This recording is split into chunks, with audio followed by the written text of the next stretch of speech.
Welcome back to the channel, everyone. Davey Death Ray here on a lovely Friday night, the first Friday night of 2025. How is everyone doing?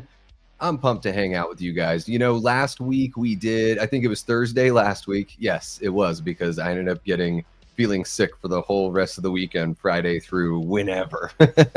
We had a really good time going on a little bit later. So yeah, hopefully we get a good amount of folks popping in here. You know, it's Friday night. The feeling is right. 8 p.m. on the West Coast and 11 p.m. out for our East Coast folks. So yeah, guys, I am pumped to hang out with y'all and see what scares you guys in horror movies. Now, I can totally go into some of the things that sort of creep me out. I mean, if you look at the poll that's in the chat, you can see there are 4 items in there. Those are just the 4 that I could think of off the top of my head. They're kind of combined, you know, categories just to sort of give you guys a broader scope of what we're looking at here. But I'm really curious to know, you know, whether you go ahead and shout out a specific movie and tell me what it is in that specific movie that gives you the heebie-jeebies, you know, or if there's just something like, you know, you watch a movie, maybe it's not even a tried and true like horror movie, but there's something, you know, it's suspenseful or it's thrilling. It gives you some sort of feeling. If you can pinpoint, you know, why you feel that way. I know as we get older, I mean, for me, like the idea of truly being scared doesn't really exist, but I guess I mean like that scared feeling of unease when you watch something. You know, maybe it doesn't happen as much at home because you feel safe at home, but maybe when you sit there in the theater and you watch something on a giant screen, like maybe it just impacts you in a different way, or maybe it's the anticipation of something that's about to happen. Maybe it's the music or the sound design, which I think can be incredible uses of or incredible sources of scares. Or maybe it's just like I put in there, the, you know, the camera work and the lighting, or it's the villain freaks you out, or maybe it's the gore effects that, you know, a lot of people go, you know, love the gore for the thrill of it, but maybe there are some folks out there where the gore really does start to make your stomach turn. So I'm curious to know what does that for you guys. And I am pumped to chill out here with you on a beautiful Friday evening. So yeah, we got the poll in the chat right now. Right now, so far we have 16 votes. The question is just what scares you most in horror movies. So we have, yeah, villain and the threat is 41%. Music and sound design are 29%. Camera work and lighting is 18%, and the gore and FX are 12% as of now. Oh, and then we just got a 17th vote. So everything's still sitting the same as far as the percentages go, but please feel free to participate in that poll for tonight's chat. I'll just sort of let it roll as we go. And, you know, speaking of polls, I'm one of those guys where every few days I look and see just, you know, what is on YouTube, what movies are on YouTube for free, because I think that's a really awesome, you know, aspect or feature of YouTube, is they cycle through free movies. You probably saw my post yesterday about Airplane. That's right, Airplane is for free on YouTube. So is Fletch with Chevy Chase, which is one of the funniest movies I've ever seen. If you've never seen Fletch with Chevy Chase, you've got to check that movie out. I think it's his best performance. You know, maybe you only know Chevy from Christmas Vacation or The Very First Vacation. Maybe you even know Caddyshack, but I feel like Fletch doesn't get as much of that, you know, as much as the legwork that the other movies get. Everyone knows who Clark Griswold is, but when you say Fletch, some people might be like, what? Who now? So yeah, there's some really great comedy movies hanging out there as far as the, you know, the free movies go. But I want to do a watch party with you guys. And I know my people, you guys aren't comedy people. If I put an all comedy, you know, I don't know, maybe if I'm wrong, let me know in the chat. If you guys would like to watch a comedy movie with me sometime, you know, let's go ahead and do a watch party where, you know, we host a comedy film. But right now I have a poll up on the community tab of the page to watch a horror film tomorrow. And really, I guess I got to feel out when you guys would want to do that tomorrow. I'm pretty available. So we could do something tomorrow in the early evening, tomorrow in the afternoon, just whatever works best for you guys. Let me know in the chat or in the comments section below if you're watching this after the fact. Don't forget to like the stream, share the page with somebody that you know would enjoy this kind of content. Subscribe if you haven't subscribed already. All that kind of good stuff. You know, I got to get that out of the way right at the beginning. But right now, we've got a poll up there. Let me just refresh. 25 votes so far of watching one of the horror films. They've got a really good selection of horror films. These are just the 4 that I know well enough to do a watch party of. So we've got 4 options up there. We've got Slumber Party Massacre from 1982, Chopping Mall from 1986, Shaun of the Dead from 2004, and Frozen from 2010, not the Disney Frozen. So right now, out of 25 votes, Chopping Mall is in the lead right now with 36%. Frozen from 2010 is getting 32%. Shaun of the Dead at 24%, and Slumber Party Massacre just at 8%. So, you know, if you want to watch a movie tomorrow, you want to watch a horror movie with me tomorrow, make sure you check out that poll. Let your voice be heard, and I'll take care of the rest. A couple of these movies, Slumber Party Massacre and Chopping Mall, aren't even like an hour and 20 minutes. So that would be a really fun, quick watch party, you know, super cinchy, as Corey Cunningham would say. I like all of these films. I think I've only seen Frozen once, but man, it left an impact. Talk about a movie that makes you feel something as far as like that feeling of dread, the feeling of unease for sure. And I guess, you know, Shaun of the Dead's like kind of funny. I mean, it's a comedy, right? It's a comedy with horror elements. I consider it a horror film because at least they take the horror aspect of it. They treat it seriously as far as a zombie film goes. So yeah, guys, let's keep the weekend rolling here with a watch party tomorrow. A couple other things I do want to mention. Late Night with the Davey is coming back this coming Wednesday at, I believe, 10 p.m. Eastern time. And I'm going to have our very own Happy Sanjo, the very first channel member here on the Davey Death Ray channel, who also has his own YouTube channel right now. And Happy's going to come on, Coy, as you guys know him. He's going to hop on the stream with me on Late Night, and we are going to talk about the thematic elements of the Scream franchise. So, you know, we're going to talk about a little bit of the background of the making of the first film, you know, some of what the filmmakers were after, especially in that first film. We're going to talk about the humor in the film. We're going to dispel the theory that Scream is a parody or a satire, which people seem to sort of get confused with the comedy element of it, the humor element, which, I mean, let's be honest, all slashers have humor element. A lot of horror movies have a humor element somewhere in there because you have to have something to cut that tension. So I'm really excited to have Coy on Late Night, a great way to kick off, you know, the new year, bringing on not only a channel member, but somebody who's very passionate about that franchise and somebody who is, you know, starting their own YouTube journey as well. And then one last thing I have to mention to you guys, on Tuesday night, I'm going to be over on Frank's Media and Reviews with Ken and Ashley from Sledgehammer Horror, Cody Leach, and the Haunted Hippie. We're going to go through our top five horror movies of 2024. And we're going to talk a little bit about the horror movies coming up in 2025 that we're really looking forward to. So big shout out to Frank for reaching out and asking me to be on that panel. I have no idea why he asked me, because he's got some heavy hitters in there. And then he's got this schlub. So, you know, come hang out over on Frank's channel on Tuesday night. You know, you can find that by checking his channel out. Maybe one of the mods can drop a link for Frank's channel in the chat so you guys can, you know, go sub over to his channel and set that notification so you don't miss anything. And watch me just completely dominate the conversation and ruin some more relationships.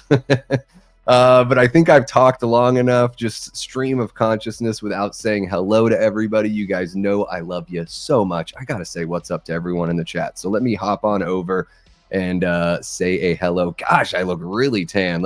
I do this weird move where if I put look at that, the lights, the camera is now interpreting the light a little bit differently. I don't look quite as pale as I usually look.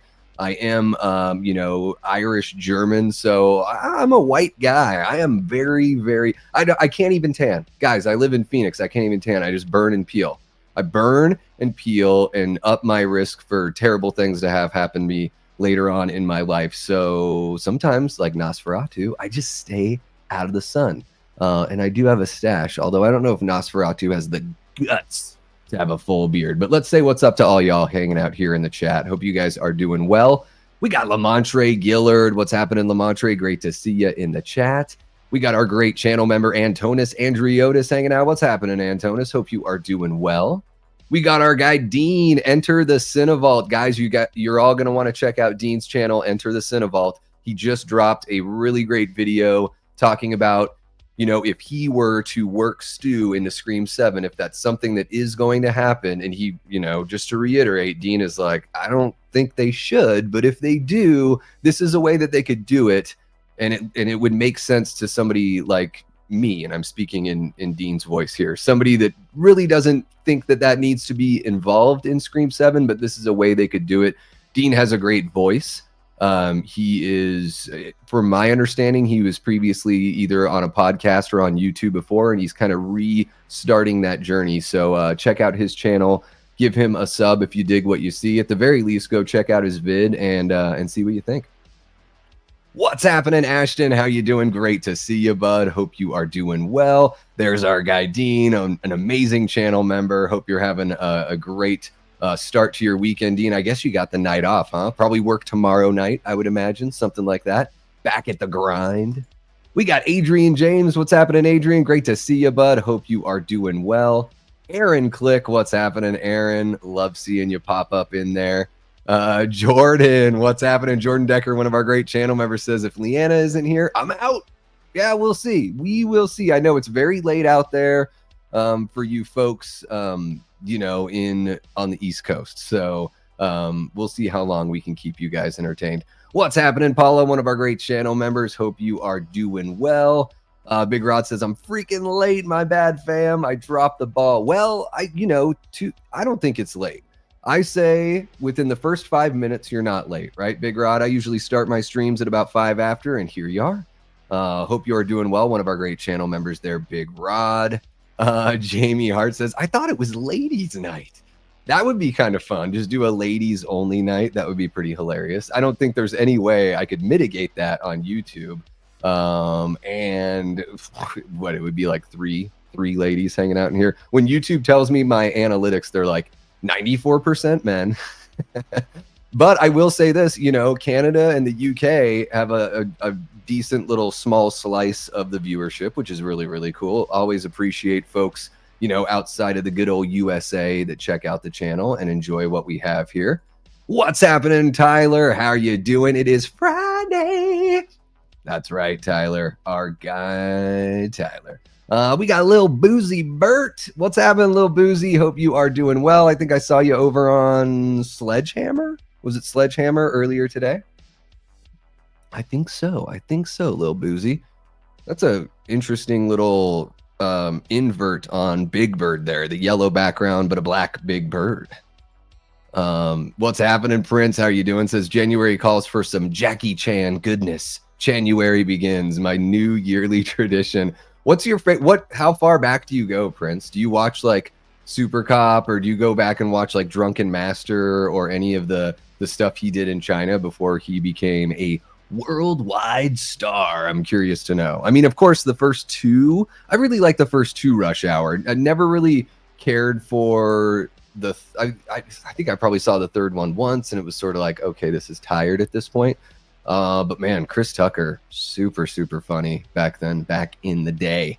Holy cow, we got Cody Snyder dropping a $2 super chat that just says one because, guys, I put a goal out there. Thank you so much for, look at that. The goal is already met. I should have shot higher on the goal, but you guys helped me achieve my goal for 5 out of 5 any dollar super chats, and I will host and ask me anything. So that's really cool. Let's let's plan and Ask Me Anything. I'm not sure, maybe Sunday night or maybe Monday, something like that. I don't know. You guys let me know.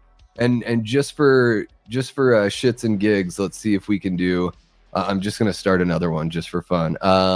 Should I do all host and Ask Me Anything shirtless? No, I'm just joking. I'll sing you songs. How about that? I will sing you songs. A Davy Death Ray concert. I've got tons of songs. I played music for years and years and years. Now there's no obligation to help me reach the goal. I really appreciate you guys at least, helping me reach that. That's the first time I've ever put out a goal out there that's been reached. So I really, really appreciate that. Cody, thank you so much, man. And there he goes with the 2. Thank you so much, dude. And another 2 for 3, and then boom, Big Rod drops the 4th one in there, and Cody cleaning things up with the 5th. You guys are amazing. Thank you so much, guys. Really appreciate you. You know how to make a guy feel loved, that's what keeps on bringing me back. I mean, really, it's just your shining personalities and how amazing you guys are that brings me back. But I really do appreciate that support. YouTube is becoming a bigger part of my life, and a little bit of a bigger part of income over here. So the more that continues to rise, the more time I'm able to dedicate to you guys. The more I'm able to spend on pre-recorded videos, which I know I'm behind on Tales from the Crypt. For Trisha, I have to do a review of The Collector, so I've got my work ahead of me. But I've started to put some things in motion. And, hopefully that'll free up my Monday through Thursday, and I'll be able to dedicate a lot more time to YouTube and see about making this, a bit more of, an actual means of bill paying. So really appreciate that, you guys. You all are awesome. Aaron Click says camera work, lighting lends to the mood and atmosphere the most for me, but music sound design probably comes closest to actually scaring me. Yeah, it's tough to pick just one little thing for sure, Aaron, but I think you're sort of dead on. I'm kind of right there. I think the sound design is so important. And the music, the use of music and everything like that. Sound design really helps sell effects. When you're seeing Art the Clown saw through somebody or whatever, it's, the visuals are paint a literal picture, but the sound design really brings it home as far as whether or not it feels real. So yeah, I totally get you there. Let's see here. Antona says music scares me the most because it can have a very creepy tone, like in the Insidious movies. I agree, man. The music in those movies are amazing. Those stings that they use in those movies, especially during the title card. I think the 2013 Evil Dead and then Evil Dead Rise did a really great job, using the music. And I mean, especially the 2013 Evil Dead, the music is incredible. I just think about that title card from Evil Dead Rise, which is just, you get this, big like chorus kind of sound of just one note being sung in this ominous fashion, and that title like coming up in the background. Really, really fun stuff that gets a scare, even though it's not really necessarily just scary by itself, So yeah, absolutely, man. The music, whew, yeah. I mean, just look at a John Carpenter movie. Like, I mean, not even just Halloween. I mean, he does the music in a lot of his movies, and I think the music really sells that experience. Sells a whole experience. Jordan says nudity scares me the most, but in the best of ways. Do you get a fear boner, Jordan? Is that what you're trying to tell me? Is that what you're trying to tell me? What's happening, Ryan Olashow? How you doing tonight? Hope everything is going well for you thus far here in 2025. Lil Boozy Bert says gore effects makes me respect the craft and gets me excited. Music score Foley helps tell the narrative. Cinematography sets the groundwork, but the psychology of the villain/victim is the scary part. Wow, that is a comprehensive, like almost like a mini essay right there, Lil Boozy Bert. I don't know if I could say it any better than that. That is very succinct, the way you just sort of categorize. Gosh, that's a tough word to say. Categorize the options there in the poll. So yeah, thank you so much for a really thoughtful, very smart answer, man. I really dig that. I totally agree with you on everything. I think, and maybe it just depends on the movie or the subgenre, right? Like if you're watching a slasher, then maybe it is the villain and the victim. If you're watching, a haunted house kind of movie. Maybe it's the camera work and it's the cinematography and the music or the score. You know what I mean? Something like Evil Dead or something like body horror. Maybe it is the gore and the effects, even if you're watching something like The Substance, which isn't, I don't know if it's necessarily like scary, but I think the gore and effects in a film like that could definitely make you squirm for sure. Big Rod says, I'm down for Revenge of the Nerds or Animal House always if the sweet boobage won't get you banned. Well, I won't show the movie on the screen, so I don't think any sweet boobage would ever get me banned here. But yeah, I love both of those movies. I think I have a copy of Animal House. I don't know if I have a copy of Revenge of the Nerds. Oh, man. And that's, wow.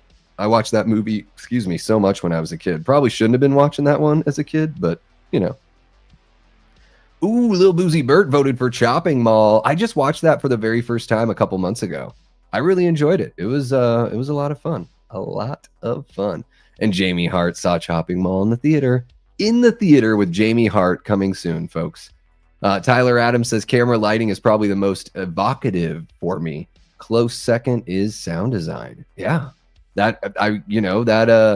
That makes sense, Tyler. I mean, you're a visual artist, so I totally get that the camera and the lighting is something that sort of, maybe it makes your hair stand on end a little bit. The hair on the back of your neck stand up.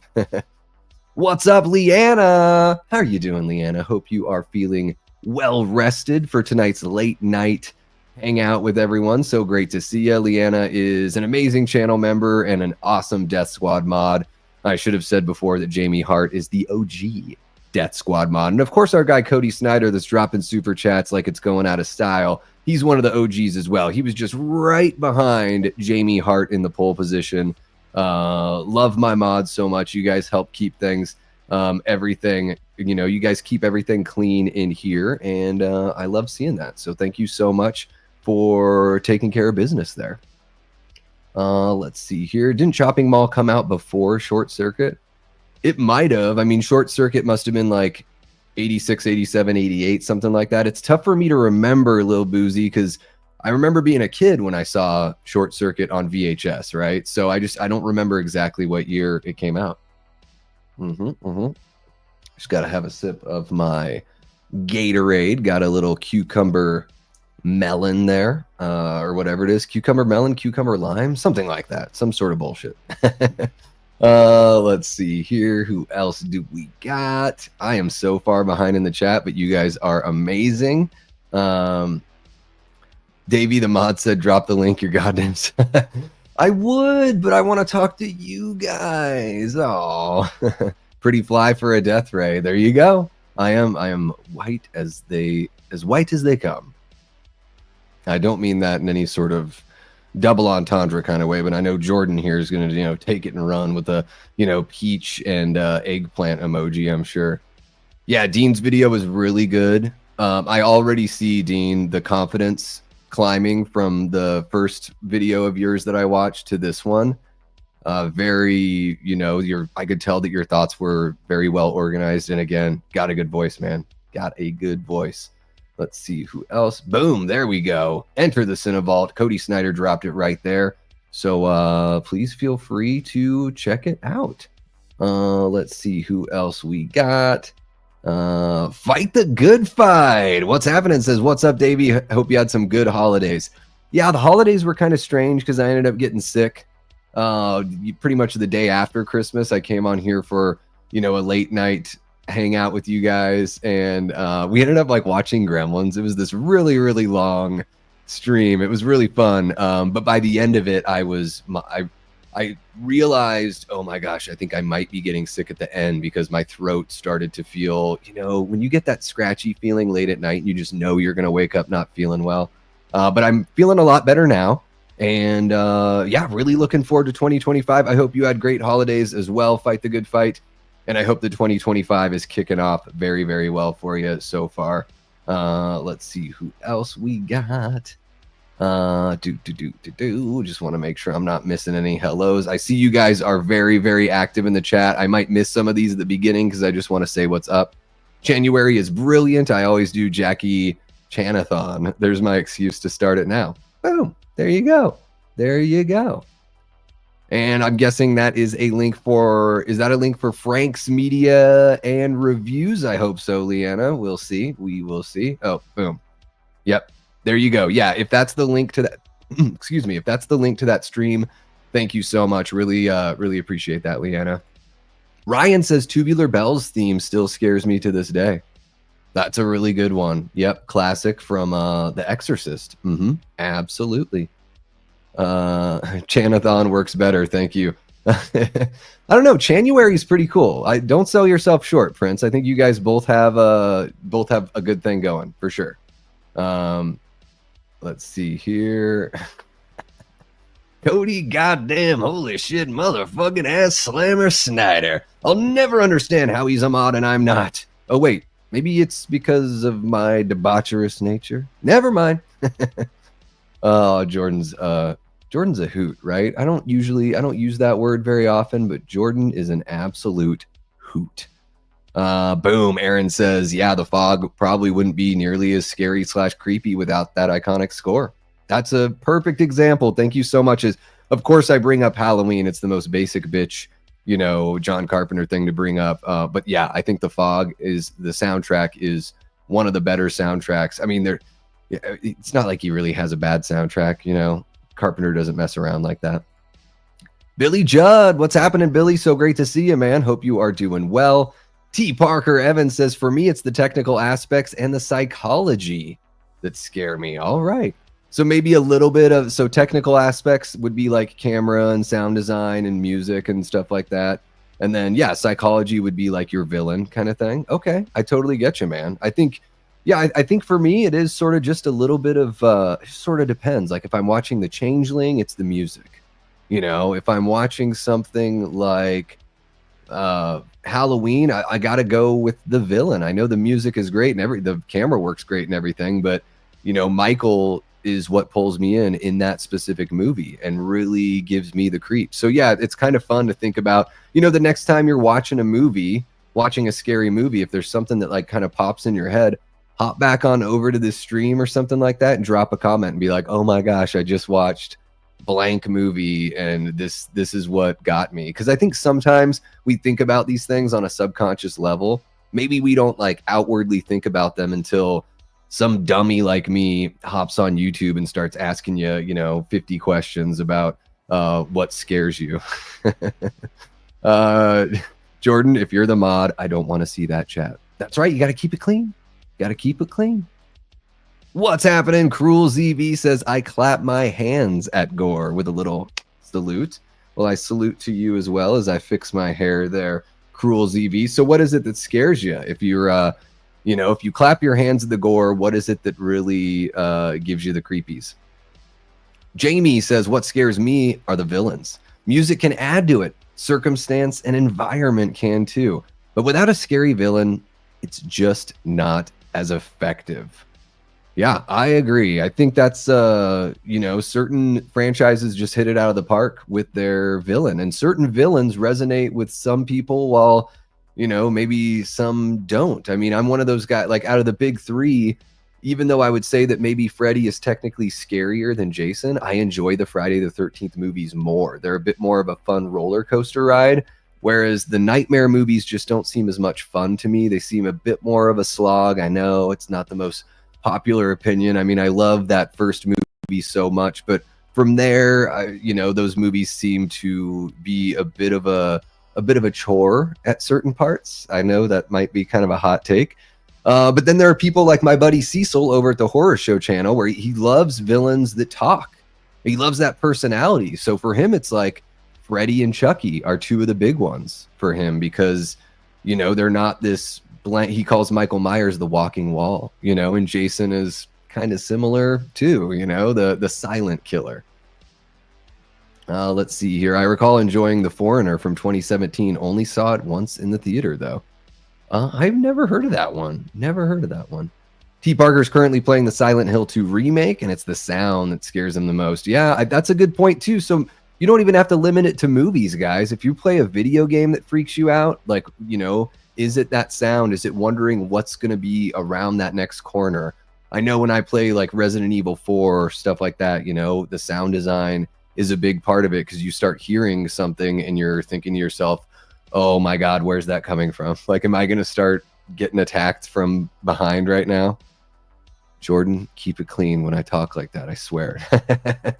Lil Boozy says, agreed, Davey. I've watched non-horror movies that become more dark and rich by incorporating horror camera work and sound. Yeah, I mean, I think there's plenty of movies that are like, you know, like What Lies Beneath.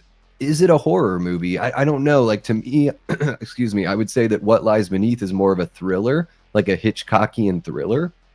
But man, there are some like very tense, very scary moments and scenes in that movie. So yeah, anytime they're trying to like build that tension, what is it that makes you, you know, feel that? We got Prince asking me, Davey, werewolves or vampires? Vampires for me, Prince. Vampires for me. Let's see here. Short Circuit was 86. All right, so right around the same time.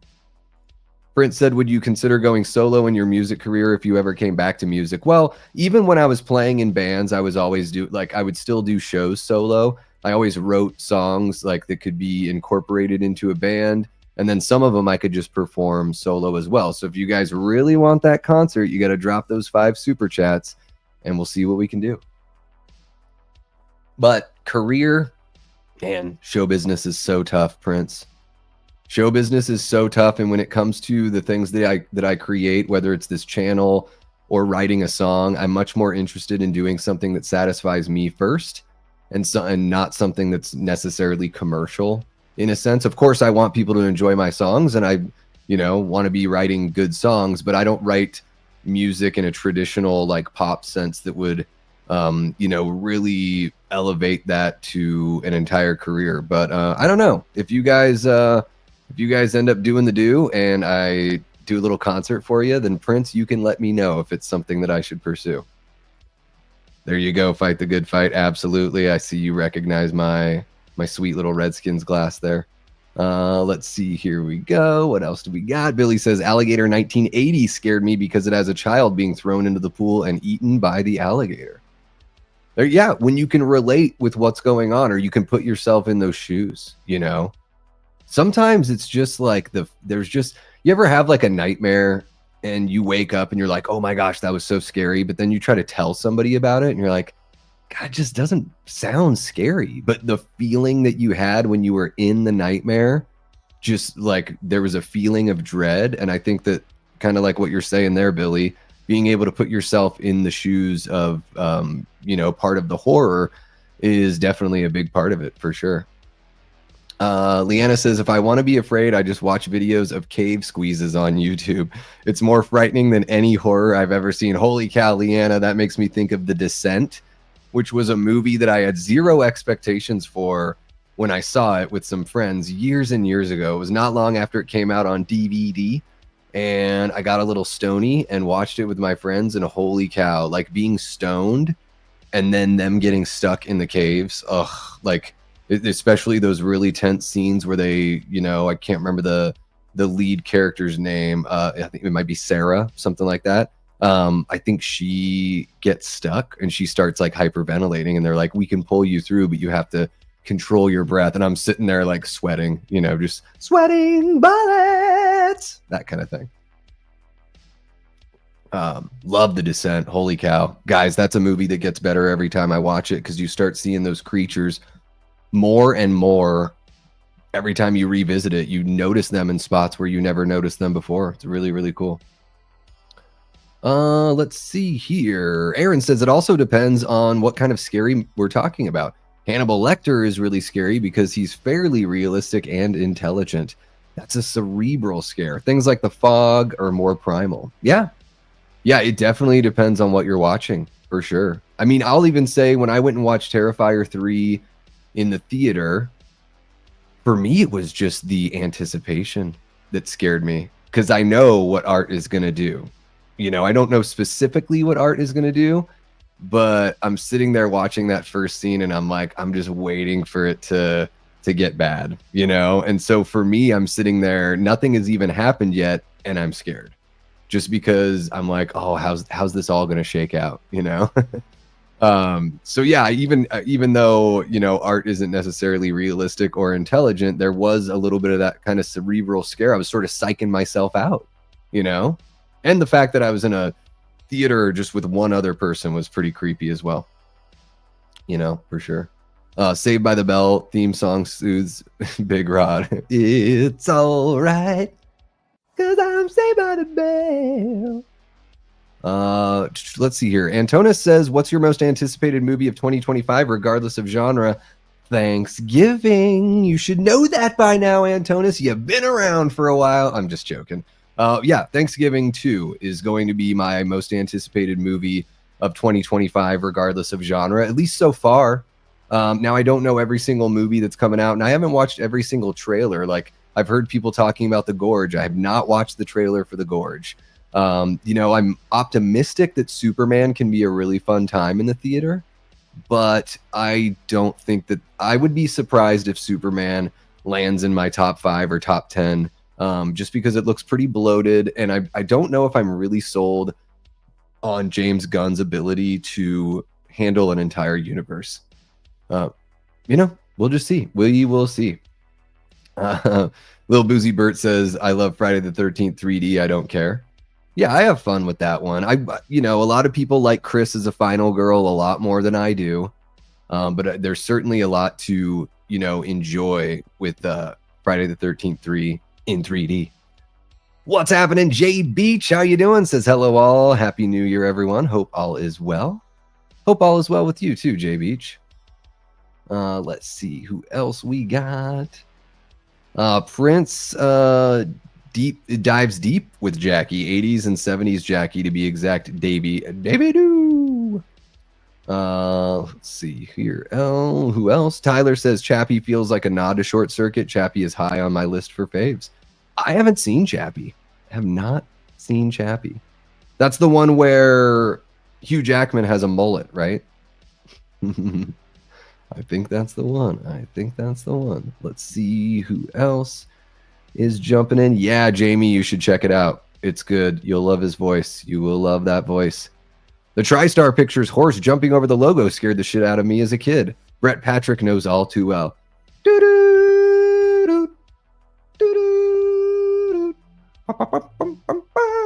Yep, I know that music and everything. Yeah, the TV show V really creeped me out as a kid. Just thinking about stuff that scared me as a kid. So did Large Marge. Scared the hell out of me. Yep, goodbye, Friday the 13th, the video game. No more Friday the 13th, the video game for anyone. They're just like, screw you guys. We hate you. That's the way that I feel about the Friday the 13th people. They do not like us. Jay Beach says, for me, it's camera lighting. I hate to say it, but it sets the mood and atmosphere. Where have we heard that before? Let me think. The mood and atmosphere. Oh! Little Dave McRae for you. The ending of The Shining still scares me because of how we see Jack in the picture. I think that's the scariest part of the movie, Billy. I get goosebumps every single time. I kind of have a hot take on The Shining. I think it's a really, really good movie. I don't think it's very scary. Other than a couple moments.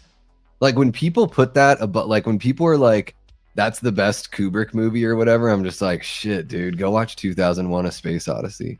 Like that movie is so much better than The Shining. It's just my opinion, obviously. I mean, you know, you can't quantify it, but I think The Shining is really good. I love of course, the symmetry and all that stuff, but that's in every Kubrick movie. His movies always look really, really good.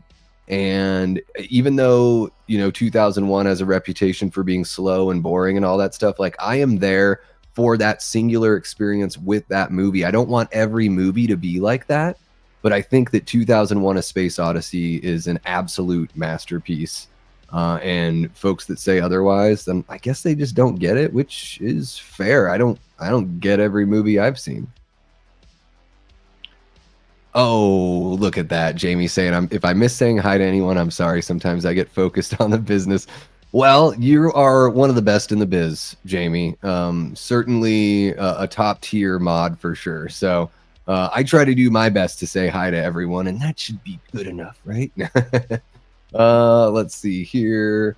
The Maniac is the perfect balance of killer story and killer action. You mean like just Maniac the movie? Curious to know. Aaron says, but do you think Freddy and Chucky scare Cecil? I can see the Freddy in the OG scaring, but not many other iterations. Yeah, I think I don't want to speak for Cecil. He's way smarter than I am. And obviously he knows how he feels more than I do. But I would say, yeah, I think that Freddy in the first two movies, he would consider scary. I don't know about Chucky. I mean, I think Chucky's really creepy in the first film. For me, when it comes to Child's Play, really it's just about the first two movies. Maybe that's a hot take too. When I was a teenager, when Bride of Chucky came out, I had a lot of fun with it. I really appreciated the fact that it was something different and kind of a nice reboot of the franchise. But when I watched it to do the review for Antonis hanging out in the chat there, I had a tougher time getting through it because I was just sort of like, the movie's fine. There's nothing wrong with the movie. I just prefer my Chucky to be like he was in the first two movies, especially the first movie. To me, the first Child's Play feels like a gritty 80s cop drama with a killer doll. Like relatively grounded, other than the killer doll. Kevin Ketchy, what's happening? One of our great channel members. Kevin says Tim Curry's Pennywise, the Blob, and the Creeper from Jeepers Creepers were a consistent rotation of nightmares that haunted me as a kid. They always got me. Yeah, man. Tim Curry's Pennywise, freaky deaky. When he comes up through the drain in the school bathroom. Ugh. Absolutely frightening. Moving in the picture, in the sepia tone picture, really creeped me out too.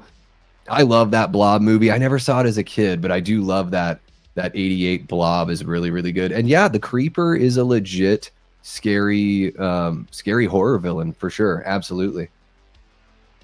Big Rod says, if something scares me, I add it to the horror genre. I don't care if it's horrific, it's horror. There you go. Fair enough, dude. Fair enough. I'm not going to tell you how to classify movies. That's for sure. Adrian says the ending of Carrie always scares me. Like the hand coming up out of the grave. That one of those classic, stinger endings, kind of like what Friday the 13th did in the first few films. Yeah, I like that, man. That is a really creepy moment. It's almost like it's become sort of cliche, but back when they were first kind of starting that feel, and even some of those things that you think might happen, they can still get you, Yeah, I think that's a good one, Adrian. I like that. All right. Sorry, guys. Just got to keep my whistle wet. Let's see here. Never mind. I thought you said It said Crypt Keeper. Did I say Crypt Keeper? I don't know. Tales from the Crypt. I do have to get back on my Tales from the Crypt reviews. Yep. Prince the Medallion had a big crush on Claire Forlani, or that movie Gorgeous from '99. He and Brad Allen have great fight scenes. Yeah, Claire Forlani in really like her in Mallrats. She was a looker, man. What happened to her? Where did she go? Got married, had a family, got to leave acting. What a way to retire. You know what I mean? Are you asking me, Big Rod, if I still play a lot music, or are you asking somebody about a video game? Let me know, Big Rod. Jamie says, who's scary? Zelda from Pet Sematary. Yeah, that's freaky deaky. Absolutely right there. Big Rod Unplugged. How do we get that? Bassist F off autocorrect. Okay, so I must have missed the previous one. Sorry, Big Rod. The jump scare in the first Insidious when the monster is behind him still gets me. Yeah, man, that first Insidious, I think I saw the second one too. I didn't see anything past that, but I liked those movies. That first one, I watched it.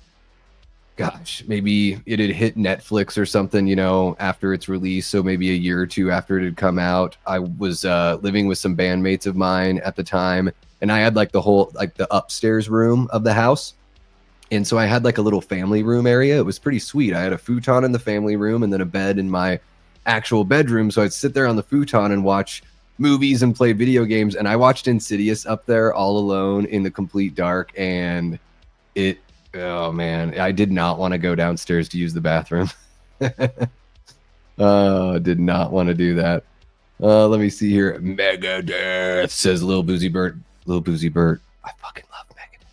One of my favorite bands of all time right there. My favorite metal band, easy. I think Megadeth makes Metallica. I mean, Metallica, like after the first 3 records, I'm done with them. Like, I don't even, everyone's like, oh, and Justice for All. No, those songs are way too long. The production is shit.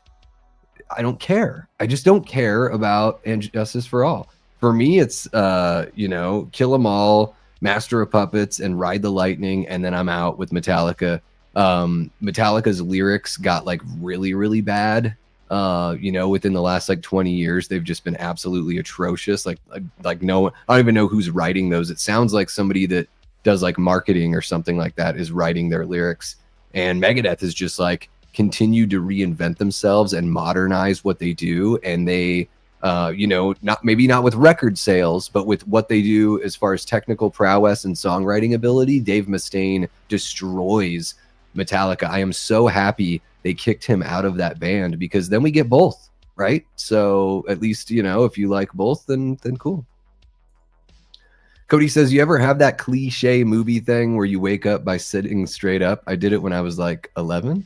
I've never done that before, Cody. In fact, when I watch like The Simpsons with the commentary, and they always show that happening on The Simpsons, like somebody will just sit straight up. They always mention in the commentary, like, that's not even possible. Like, no one ever has done that. But maybe an 11-year-old with abs of steel could do it. I guess, Cody, you probably have abs of steel right now, so you could probably still do it. Kevin Ketchy says, the dead girl in the closet in The Ring fucked me up so much that I couldn't watch that scene again until last year. 21 years to build up the confidence to watch. I saw her face. Yeah. The Ring, I think The Ring is still pretty effective, especially for a PG-13, horror film. And yeah, that shot there in that movie is super creepy. For whatever reason, I remember when I first saw it, when the woman is like brushing her hair and looking in the mirror, and then she like looks back at the camera, like that scared the hell out of me. It's like, I wasn't a kid when it came out. I was 19 or something like that. I guess kind of a kid, kind of a kid.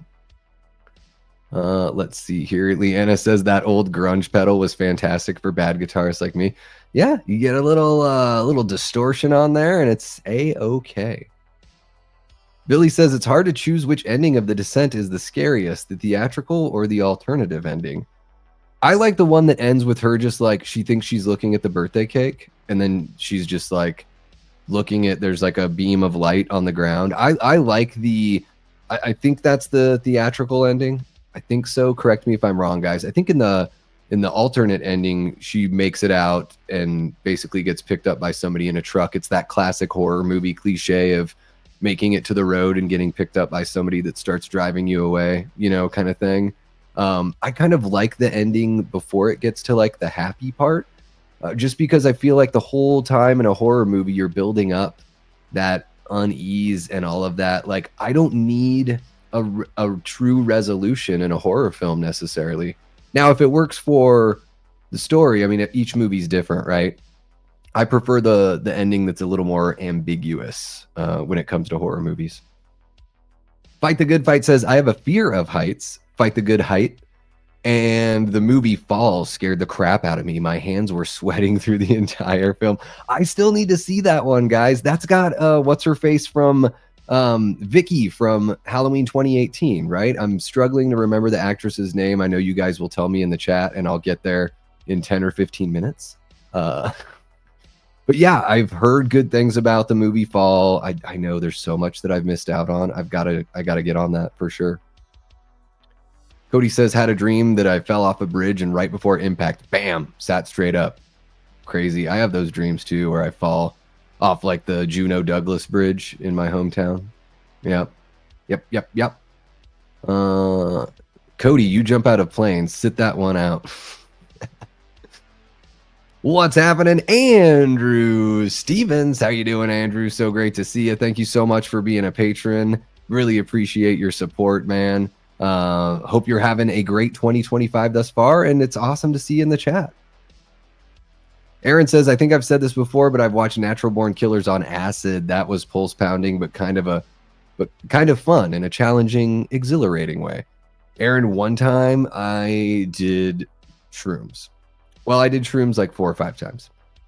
Very, very light dosage because hallucinogenics freak me out. Cannabis and booze, I can dabble, but with the shrooms, I would just have a little bit, a couple hours later, have a little bit more. And I did a double feature of Batman Forever and Batman 66. And it was so bizarre. And then one time I did shrooms and I played Resident Evil 4 on the GameCube, and it started snowing. I was living in Portland. It started snowing like the first year's snow, and it really was snowing. I wasn't just imagining it. But I thought that would be like, talk about a fun challenge kind of thing. Like, oh, I'm going to like fry out on some shrooms and play Resident Evil 4. It was really, really cool. It was, I mean, as scary as Resident Evil 4 is going to be, I had a great time playing. Let's see here. Oh, Jamie says that she just did the sat straight up thing about a month ago, dreaming was being chased by mountain people. Oof, those damn backwoods folks. And you're not too far from them, right, Jamie? I fell off a cliff and sat right up in bed when I hit the ground. Damn. Yeah, those backwoods, man. Let's see here. Ryan says, when I first watched Halloween 78 for the very first time, the ending scared the shit out of me. Like the breathing and everything and seeing everywhere that Michael had been. I think that's one of the creepier parts of the movie for sure. Yeah, I love that ending. Let's see who else we got. We're talking about spelunking there on the spelunking vids. Uncomfortable to watch, but it's a train wreck scenario. Andrew says, I was always told if your dream complete, then you actually die. I wonder how much of that is actually true. Well, I don't think it is, right? I mean, because who knows really when the completion is? Like, because usually I feel like the impact happens and then I wake up. I don't know. But I mean, that's sort of like the inspiration for, A Nightmare on Elm Street. Kind of what you're talking about there, Andrew. You know, the story that Wes Craven read about, I can't remember if it was people in Vietnam or the Philippines, or it was something like that about a rash of, or there was this guy that kept on having these dreams where he felt like something was going to kill him in his dreams, and then he actually died in his sleep. Crazy stuff. Let's see who else we got going on here. T. Parker says, I was looking forward to Superman, but then I saw the trailer and I was like, at least I still have you, Man of Steel. Yeah, I like Man of Steel. I like all the different iterations of comic book characters. I at least like seeing what else is out there because it's like a soap opera. You can just sort of reboot it whenever you want, you know? There you go. I was, I don't know. I totally see what you're saying, T. Parker. I was not let down with the trailer, but it didn't enthuse me, as far as like I'm not going to watch another trailer just because I don't want it spoiled. I'll probably watch the movie in the theater because I'm curious. Superman's such a spectacle that I want to see that on the big screen. And at least I think the suit looked better in the trailer than it looked in the still shots. So there's that, it's so tough to tell what kind of movie it's going to be from that trailer, So I know there were a bunch of grown men crying during the trailer reactions and everything like that. So, I mean, I guess for those guys, it's going to be, or it probably looks like exactly what they want, Dean and Jay Beach are talking about the Hell House movies. I only watched the first one. I thought it was okay. It didn't really, like, unless I actually think those are real, found footage doesn't really do it for me. I'm like, oh, the clown is in a different place. Like, oh, the clown's head is tilted in a different direction. Like, that's it. I don't know. I sound like such a dick about Hell House. I'm glad. Clearly they've got something good going. They have what 4 or 5 of those movies or something like that, or 4 of them, and they're making a 5th one, something like that. Yeah, Chappie was the Diane word one for sure. Yeah. Let's see what else we got. We got Jigsaw in the chat. What's happening? Jigsaw says Chappie felt like the Wish version of Short Circuit. Yeah, I need to check out Chappie. I do need to check it out for sure. Yeah, Large Marge is freaky as hell. Yeah, Leanna, I think they're on. I think I saw the on Shudder, something like that. Big Rod says 2001: A Space Odyssey isn't talked about enough. It hurts my soul. Yeah, I think it's one of those movies where even if you've never seen it, I think it's totally okay to like read about it, watch someone's video essay about it, because it is a movie that if you just look at it, take it at face value, there's a lot of question marks and you might just be sitting there thinking like, what is this? But, people have put together such comprehensive like pieces of work just talking about what the film means, that it's about how, man essentially evolved his tools but didn't evolve his soul. And I think that with the right perspective, nothing's really going to get spoiled in that movie for you. I think that for me, the first time I watched it, I was in my early 20s, and I watched like a video way back, or like, I don't even know if this was YouTube or if it was on a website or something like that. Like an old like AVI video that somebody did for a class project that was really enlightening and talked about what each act of the movie means and what it represents and what it's trying to tell you. And I watched that before watching the movie, and I think it enhanced my experience watching the movie for sure. I went into the movie very excited because I knew what to look for, and I knew about the thematic elements that I should be paying attention to, what certain things, visually, the story that Kubrick was trying to tell just with the camera movements and everything. So for me, it like really hit and resonated, even though, yeah, face value, it's really easy to say that 2001 is boring. Yeah, they got another, they do have another one coming out.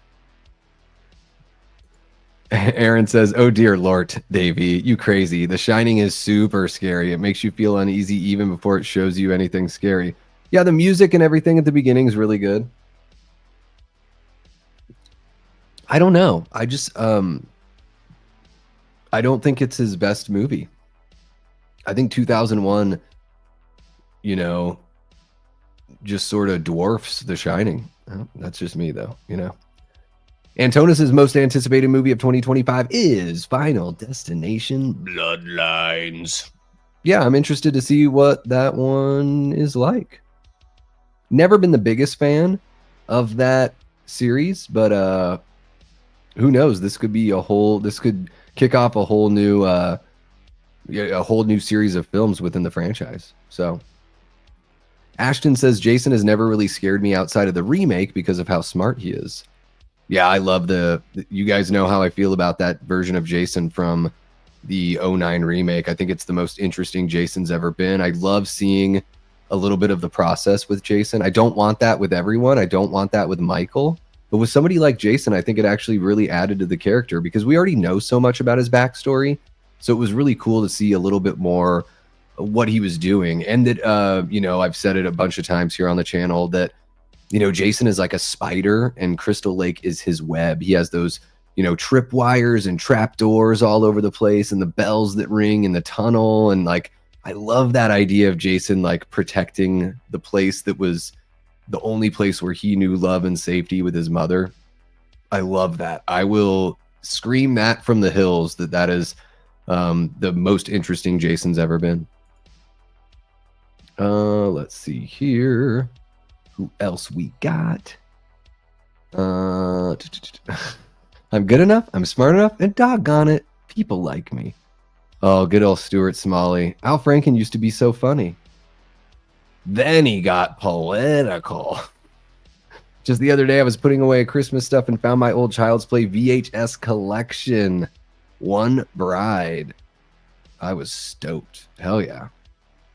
Man, that first one creeped the hell out of me when I was a kid, but I had to have a My Buddy doll after that. Had to. Let's see here. Kevin says the ending of Hereditary, or ending to Hereditary, I find legit terrifying. The mom on the ceiling the chase scene throughout the house, the hanging upside down, banging her head on the attic door. It's all so inhuman. Oh, guys, you're going to kill me. I've not seen Hereditary. I know. I got to see it. I just haven't yet. Don't hate me too much. Georgie's death in It 2017 was very epic, and the only witnesses were an old lady and her cat. Yeah, that's a tough one. That's a rough one, getting that arm ripped off. Chucky's my bitch. I'd smack the shit out of that little fucker. Jeez, Jordan. Antona says, what movie coming out this year do you think nobody wants? I have no idea, man. I'm not the guy. I would have to take a look at the list of all movies to know that one. Maybe The Wolfman.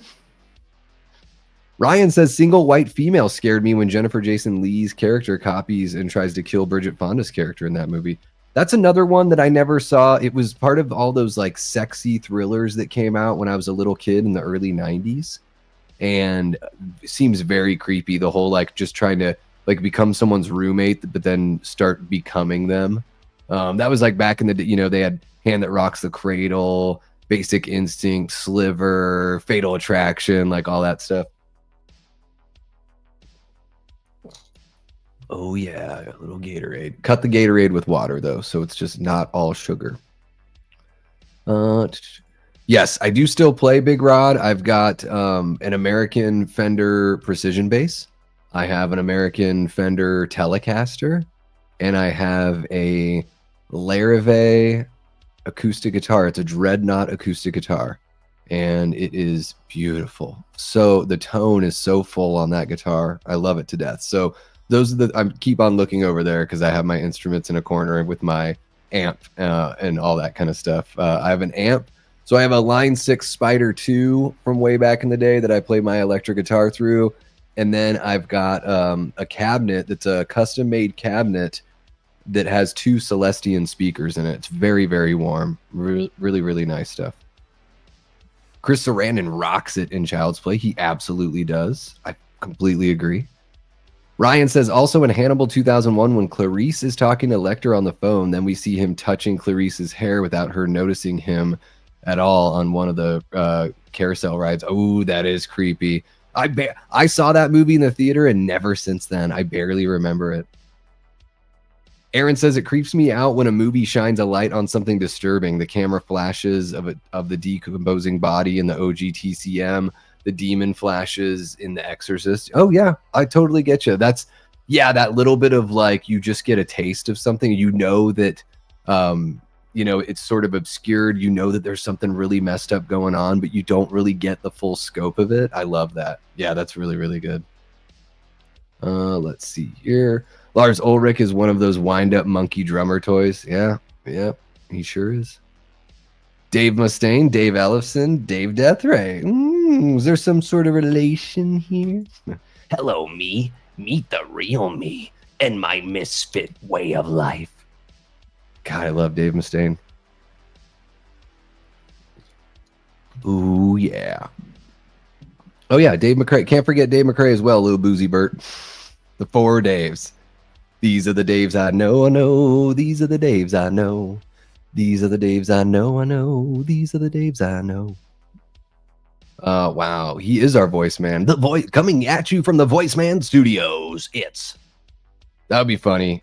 Dave has me do an intro for him. That would be great. And then he doesn't have to do his own intro. Yeah, that'd be perfect. I have abs of mutton. Love that mutton. Guys, I'm so far behind on the chat. Should I just skip to the bottom of the chat and catch up with you guys? Really quick, though, let me catch you up on our poll here. 36 votes. What scares you the most in horror movies? 44% are says villain and threat. 31% say music and sound design. 17% say camera work, lighting. 8% say gore and effects. So there you go. I mean, just judging from the sample size that we have of you guys hanging out in the chat, I think that that's sort of telling that, the gore and effects, while they do play a role, it's almost like everything else is more important, that's the way that I look at it for sure. And let me see if we have any more votes in our poll for the movie. All right, for a watch party tomorrow, guys, if you are, have just jumped in within the last half hour, at the very beginning of the stream, I was talking about doing a watch party tomorrow. There are some great free horror movies on YouTube here, and we've got 30 votes so far. Let's see here. Chopping Mall is winning with 43%. Frozen from 2010, I believe that's Adam Green's Frozen from 2010, is 27%. Shaun of the Dead is at 20%, and The Slumber Party Massacre is at 10%. So looks like it's going to be Chopping Mall unless you get in there and cast your vote. Let your voice be heard. And I'm back to being orange. How about it? Back to being orange. Orange man bad.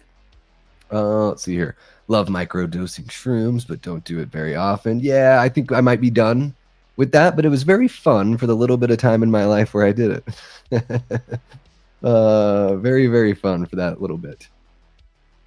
Cody Snyder drives across the country waiting on the 50-year storm. Dude, Cody, if you are driving this weekend, please, man, be extra safe. I know that you're good at your job, clearly, because you are safe and you're still here. So, yeah, just, I don't have to tell you, you're a grown-ass man. I'm sure head on a swivel has a whole different meaning when you're a truck driver in the middle of a winter storm, but please be safe. Cody, we want you around for a while. I really hope CM Punk is in the chat. He'd be the only straight edge motherfucker. Well, I'm not straight edge. I wouldn't want to ever claim that, I know about straight edge from my Punk days because it was, Ian MacKay and, what he started when he was in Minor Threat that, became that movement. But guys, I am coming up. Actually, I think I just hit it. 8 days of booze and cannabis free. So, not really like celebrating or anything, but just taking stock of it. I don't know. Let me know in the chat, or if you're watching this after the fact, let me know. Do I seem a little more with it? Do the synapses seem to be firing a bit more solid tonight? I wonder if you guys can tell the difference of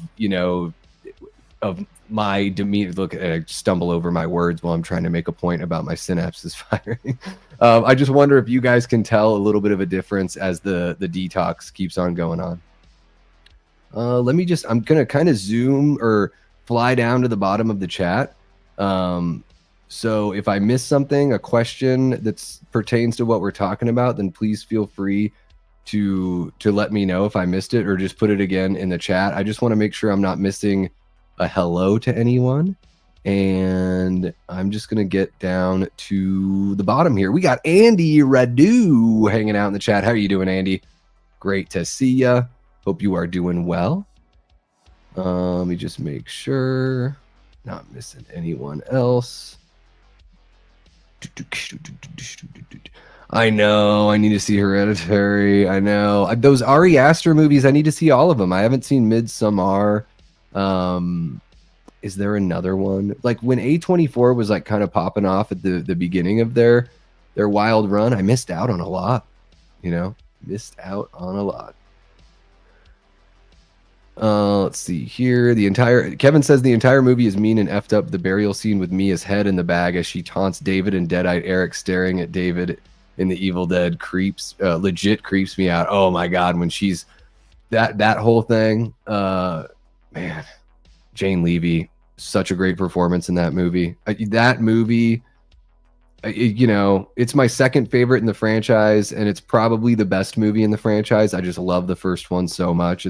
I totally know that the reason why I put the first Evil Dead top in my ranking is for nostalgia purpose and, just my own personal thing. But man, that Evil Dead 2013 is one of the best examples of modern horror that I can think of. And yeah, Jane Levy, hats off to her. And man, Fede Alvarez did a hell of a job. He directed the hell out of that movie, directed the hell out of the actors. Listening to the commentary on that and watching the featurettes and everything, and realizing that he really did like orchestrate, he really helped elevate the performances for those actors. I think that's like one of the things that doesn't get talked about enough with certain directors. Some directors are really good at pulling great performances out of their performers or out of their actors, and some just aren't. It's just a simple matter of fact. Some are more into the way the movie looks and not so much about how to get the best thing out of the actor. What's up, Shay? How are you doing, man? Our good buddy Shay Rants across the pond in the UK, guys. Shay's got a channel. You should go check it out. I've been on there a couple times. We've, collabed a few times here and, or, here and there. Check him out. See if he's your cup of tea. I get that's an appropriate thing to say about a Brit, right? See if he's your cup of tea and think about throwing him, a little sub. Shay is, Shay, I don't know if you've had a birthday since we first met, but Shay is, just in his teens, teenager. So love seeing that confidence and love seeing, somebody, a younger person out there getting their YouTube journey going. And Shay is, sounds like the program that you're in school, Shay, is to, for filmmaking. So, man, bright things in Shay's future. Here's hoping. What's up, Wax Lavish? How are you doing with your cute little kitty icon there? Hope you're having a great start to 2025. Let's see what else we got. Andy, I'm very behind on the chat. And I see that you're chatting quite a bit. So I'm just going to get further behind. Yeah, Wax. I've had this one for a long time. I hated how black and sleek it looked when I bought it. I was just like, oh, this looks like a douchey amp. So I spray painted it orange and I put a bunch of stickers all over it. I should take a picture and I'll take it. How about this, guys? I'll take a picture of all my instruments and my gear and stuff. I can just share them on the community tab on the page just so you guys can get a little bit of a window into a different part of my life. Antonis says, if there's a movie most fans don't want this year, I would say Jurassic World Rebirth, because nobody liked those last two Jurassic World movies. Totally forgot about that. Yeah, there's a lot of Jurassic stuff going on. Way too many of those movies being made. I don't care. I do not care. If I were 10 years old, maybe I'd care. Let's see here. Big Rod says my Venmo message is going to cut deep. Well, thank you so much for shooting another Venmo. Yeah, and thanks for bringing it up, Big Rod. Like right there, guys, that QR code. If you're ever thinking like, oh, maybe I want to do a super chat or something like that, but you don't want YouTube or Google to take any of my money, that one right there, that Venmo, you can just shoot me, a few bucks through Venmo. They don't take anything. So nothing that you are required to do by any means, but if you like what you see here and you want to throw a little something my way for the effort, how about I do something for the effort? You can do it through the Venmo there. And also, I should remind you guys down in the ticker down there below, we do have channel membership. You can sign up for channel membership for as low as 99 cents a month. And we just relaunched our merch shop. I put a whole bunch of new designs in there. So there's different designs for each one of the kind of flagship shows that we have. There's Late Night with the Davey gear. There's Movie Punks gear. There's Davey Science Theater 3000 gear. And you can just get the Davey Death Ray gear as well. So there's hoodies, sweatshirts, t-shirts, pint glasses, mugs, stickers. And if there's something that you really want, of any of those lines that I have there on the spring shop, just hit me up with a message on Instagram or something, and I can throw a little something together for you. Right now, yeah, discount code EARLYBIRD for a 10% discount on your order. And, the link is in the description below. So if you just click that description, it just says merch. It's the spring shop. Clickety click. There you go. You can rep the gear. And when you're walking around, people are going to be like, why don't I have the Davey Death Ray gear? That looks really cool. Let's see here. I've got a Mexican Fender Tele. Nice. Love it. Jazz bass, but I sold my Gretsch drum kit. Damn, I want a drum kit so bad. Now I just have an E-drum set, much quieter for jamming. Yeah, I've thought about getting one of those E-drum sets because they make really good ones now for relatively, pretty affordable, like $400 or something for something that, I don't play. I'm not a drummer, Tyler, but I understand the drums and I could teach myself. Watch videos on YouTube, whatever. And, I always have wanted to learn how to play drums for sure. Let's see here. Jordan says, dude, I had a Line 6 Spider 2 back in the day. One of my dad's dogs urinated on it and fried it. I was pissed. Could never find another new one after that. Damn, that sucks. That sucks. Let's see here. I love Chopping Mall and Slumber Party. Wax Lavish, were you the one asking about Slumber Party Massacre on the last stream? I know somebody was talking about it for sure. I know somebody was talking about it. Yeah, Paula, like Jamie said, the poll is at the top of the chat box, so you can vote there. If you're talking about the poll for movie to watch, you're going to want to hop on over to my community tab on the main page of the channel, Paula. So if you want to vote on the watch party for tomorrow, that one's not in the chat. So right now we have 31 votes. It looks like Chopping Mall is going to run away with this one with that 42%. And then as far as our what scares you most in horror movies, 41 votes, and Villain and Threat are still king of the hill there. Music, sound design are next up. Camera work and lighting, just 15%, and gore and effects, 10%. So, but with the 41 people that have voted, 25% of 25% of people, which is a small amount, say it's gore and camera. That's pretty incredible. The music, sound design is probably, that might be the most surprising one. I mean, for me, that's what scares me. I guess I'm just surprised to learn that about you guys. I think that's really cool. Cult of Personality. Such a good song, dude. That whole record, that whole Living Color Vivid record is so good. I've been looking for that one on vinyl for years, and I don't know if they've re-released it. I need to remind myself to check those things every few months, because I was looking for Rust in Peace by Megadeth forever, but they hadn't re-released it. So every time I looked, it was like $300, $400, $500, just depending on which pressing was available.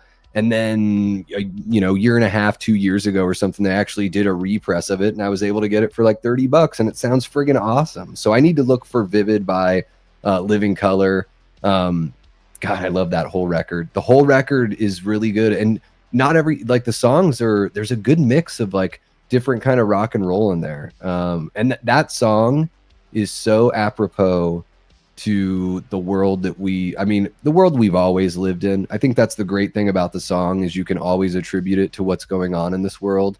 But just that idea of falling in love with somebody as a figurehead, whether it's like a religious figure or a politician or a famous, like a celebrity, an actor, a musician or whatever, and just following them blindly and not really caring about what they actually do, but just sort of falling in love with this vague idea of them that you have and putting that above everything else. A very, very interesting song.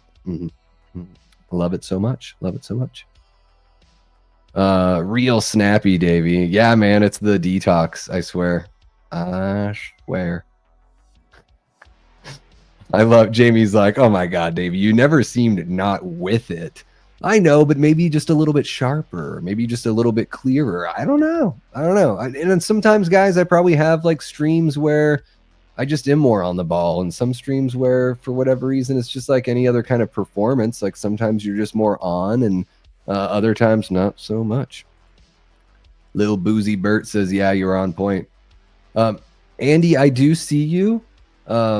Yeah, don't worry, man. I do see you. There's a lot of people hanging out here, and I try to pay attention to everyone in the chat. So I've been meaning to bring this up lately as the channel continues to grow.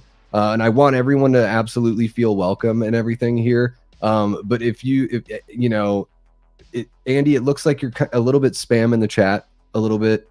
Maybe just cool off on that. Let everyone sort of be able to get their chats in there.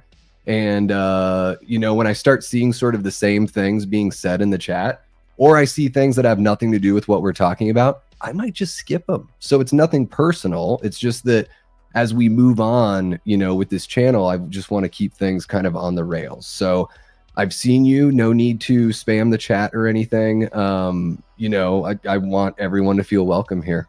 But I do not want the chat spammed. Thank you so much. What's happening, Mark from Tales from the Shelf, my brother from another mother? Mark, how you doing, man? Hope 2025 is rocking and rolling for you. Another person who I'm going to shill their channel right here on the live. Guys, if you've not checked out Tales from the Shelf, go give Mark's channel a gander. Watch some of his videos, see if it's for you. I think if you like what I do over here, I think you're going to like what Mark does. Mark does more pre-recorded material than I do, but it's in a, it's definitely his own thing. He's, got his own opinions and awesome personality and everything like that. But it's sort of that level, the nerdy level of nerddom that I like to reach here on my lives. Mark does a really good job of being concise with that kind of vibe on his pre-recorded videos. He really knows what he's talking about. So go check out Tales from the Shelf. If you dig it, throw him a sub. Tell him Davey Death Ray sent you. Let's see here. You're way behind the chat and no one likes a quitter, Davey. Oh, I love it. I love it. Let me see here. I can't ignore a chat about Evil Dead. Aaron says, I love how the Evil Dead is clunky, but it's not. It's great. It's like having someone handcrafted something, and it's got all these imperfections, but that's what makes it special. That's why I say it's punk rock, Aaron. The original Evil Dead is punk rock. It is, when you listen to an older punk record and you're like, technically it sounds like bad. Like the record doesn't sound clean. You know what I mean? But it's like, oh, that's what I want to hear. I want something that feels real and organic. I want to feel like I'm in the basement listening to the band practice, And when I watch something like The Evil Dead, to me, it has all of those tenets of punk rock.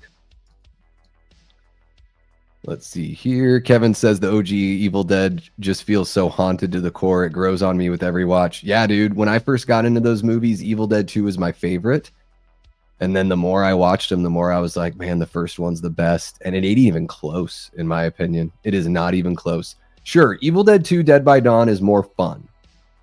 Like if you're going to maybe introduce somebody to the series, or you have like a group of friends that want to hang out and you're like, oh, what kind of fun horror movie can we put on? Yeah, I would say Evil Dead 2 is amazing. It's such a great, like, have some drinks, don't have to pay attention to every moment. But if you really want something that's like going to make your skin crawl, you put on the original Evil Dead. Let's see here. Just want to make sure I'm not missing anyone. Excuse us for the wrestling talk. Oh God, when you guys talk wrestling, I'm like, the last time I paid attention to wrestling, it was like 1990, 91. We got a new person in the chat, everybody. Death Squad, make the Ennis fan feel very welcome. Says, atmosphere is the most important element in horror, which is missing in most horror films these days. Yeah, I think atmosphere, I do agree with that assessment, that it's just one of those things that, as we move more into the modern world, it takes a special filmmaker to want to take the time. Atmosphere takes time, and it takes, you have to be deliberate with what you're doing. And not every filmmaker wants to do that, because we live in a TikTok generation where you just have to rope people in, right? So, I mean, I do think there are still movies that have plenty of atmosphere now, but there are probably more that don't. Yeah. I mean, I've yet to see, I haven't seen Nosferatu yet, but I've heard it's, like Dave McRae said, dripping in atmosphere. And I think something like Longlegs had plenty of atmosphere. I think even Late Night with the Devil had its own kind of atmosphere, because it's really putting you in that real-time late night talk show kind of thing. So it's not atmospheric like Nosferatu would be, or atmospheric like an Evil Dead movie, but it's got its own, like, it's really kind of putting you there, and it's making you feel like you are, what's the word I'm looking for? Like you're just surrounded by, the concept and the world that they've built for you. I love being able to lose myself in something. And to me, I think it's like you're saying there, the Ennis fan, it's, atmosphere helps you lose things. I mean, lose yourself in things. Big Rod says, I need to nab me a sweater. What's the promo code again? Early Bird, still active. It is still active. Early Bird, all one word, all caps. Yep. Let me see here. Holy cow, we got our guy Coy. Happy Sanjo dropping a $4.99 super chat. Said, just got out of an IMAX screening of Seven. Never got to see it in theaters. Crossing it off the bucket list. Oh, at last. Yeah, man, that is awesome, Coy. I saw that one in the theater. I was not old enough to go see an R-rated movie, but a friend's mom bought all of our tickets so we could go see that. Walked, like, I think we watched it from like the back row. No, we weren't making out, but maybe we should have been. Man, what a creepy movie, dude. What a wild movie to see when you're like, I think I was like 13 or 14. Crazy movie to see in the theater. That's awesome, man. I hope you had an absolute blast, Coy. And you know, I know you missed the beginning of the stream because you were at the film, but I, you know, talked to everybody about your upcoming appearance here on Late Night with a Davey, talking about the thematic elements of the Scream franchise. And people are pumped, bud. I'm pumped to have you on. So really, really looking forward to that. And Coy, thank you so much again for the $4.99, man. Really appreciate you. Hell yes, says Cody. First time I heard Living Color was when they played Glamour Boys and Look Who's Talking To. I ain't no glamour boy.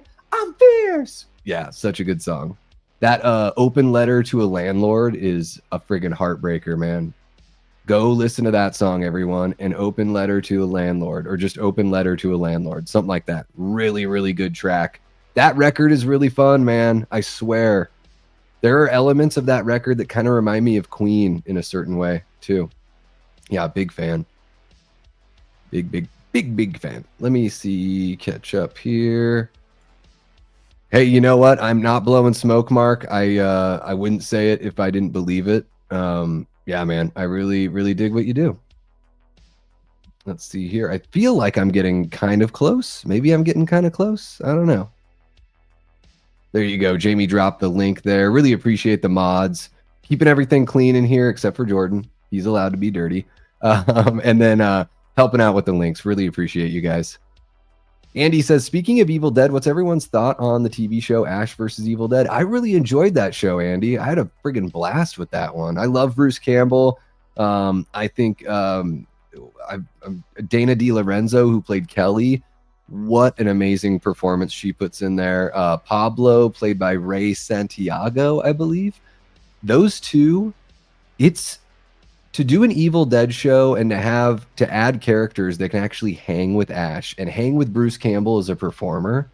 They knocked that casting out of the park. The writing is really good. Those characters are so charming. They really feel like they fit in that world. I had a blast with that show. Now, just like, you know, with any TV show, maybe certain episodes like don't hit as well as others, but I would say by and large, the show is a really, really great contribution to the Evil Dead. I don't think there's any weakness in the Evil Dead franchise. To me, if Evil Dead Rise and Army of Darkness are the quote unquote weaknesses, and they're not weak, then you're doing pretty good. I think Evil Dead is stronger than Scream because I think Scream 5 and 6 are relatively weak, the worst in the franchise. Maybe that's a hot take, I don't know, but Radio Silence just doesn't really do it for me, you know? Yeah, there you go. Jamie loves it too. Yeah. So good. So good. Let me see here. Tyler says, yeah, Davey, you can't go wrong for $400 E-drums, especially paired with a PC laptop. Use it to drive Steven Slate drums or Easy Drummer virtual instrument. Ooh, Tyler. Before I make a purchase, I'm going to have to hit you up, although that's probably far in the distance, unless somebody drops 400 on the Venmo. Just joking. Oddity had pretty good creepy atmosphere. That's a movie I still need to see that I didn't catch this year. I know Frank from Frank's Media and Reviews really, really dug Oddity. So I need to check that one out. I've heard really good things. Really, really good things. I'm dripping from my Nosferatu right now. Is that what you call it, Jordan? Let's see here. Feeling good, Andy. Just making sure I'm keeping up on my fluids just from talking so much. Wears out the throat. What's happening, Pat? That Halloween movie collector. Now I'm starting to think that once word gets around that I keep on shilling for people's channels, that people just jump into the stream while I mention their channel. I'm just joking. Pat is awesome. He has an amazing channel over there. Pat, that Halloween movie collector. Excuse me. Cody, you know what to do. Drop that link for Pat's channel in the chat, please, if you can. Pat's always going live. Really, really fun vibes over there. They're very interactive with the chat, similar to what I'm doing over here as far as that goes, but they've got their own topics and their own vibe and everything over there. I've gotten to know Pat just over the past like maybe month or two, and it feels like a buddy that I've known for years. So I love that about what he cultivates over there. And one of my biggest regrets in the last couple of years is that I didn't know who Pat was before H45, because I was there at H45. And dude, if I knew, if we were on each other's radar at that time, I know we would have had a great time. So we're just gonna have to bottle up that magic, just put a cap on it. And when H50, we just open it up and it's like a can of friggin', snakes or worms or whatever the hell they call that. The can of peanuts that just a terrible sound effect, but whatever. I'm rolling with it. We're live. Fuck it. We'll do it live.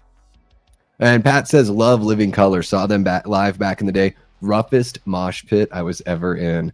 Dude, I can only imagine. What was it, like 87, 88, something like that, Pat? 86, 87, 88, something? Maybe Ray Santiago is the name of a wrestler, but I'm pretty sure that's the name of the actor. Ray Santiago's got to be kind of a common Hispanic name, right? It's like John Smith or something like that. That might be the first show I ever heard Davey like make the calendars. I'm missing something here, Big Rod. Let me know. Let me know what I'm missing. Let me know what I'm missing, because I'm kind of an idiot. Oh, talking about WrestleMania. Wait, what was the thing you guys were talking about the other night during like the watch party or something, where I was like, what are they talking? Oh, The Wire. The Wire and wrestling. Just right over my head. I bet it'll hit digital by like Valentine's Day at the latest. Yeah, Valentine's Day at the latest, I would say. There we go. We got Pat's link there. Booyah Kasha. If we had only known, you could have joined us in all the shenanigans we got in. Next time, Pat, it'll be even better, man. It's, I think about that. I'm like, that would have been really cool. But you know what? It's going to be even cooler when we do actually get to hang out. Sometimes I used to tell myself, the feeling is, the longer you wait, the feeling is more great. So we'll have a total blast. H50, God willing. It'll be fun. It'll be great. It'll be great. Pat's channel is now known as Jordan Says Some Insane Shit that would get any other channel demonetized. And I don't think they demonetize for what goes on in the chat. Hopefully not. Maybe you could get flagged if there was like hate speech. I don't know. I don't know how that all works.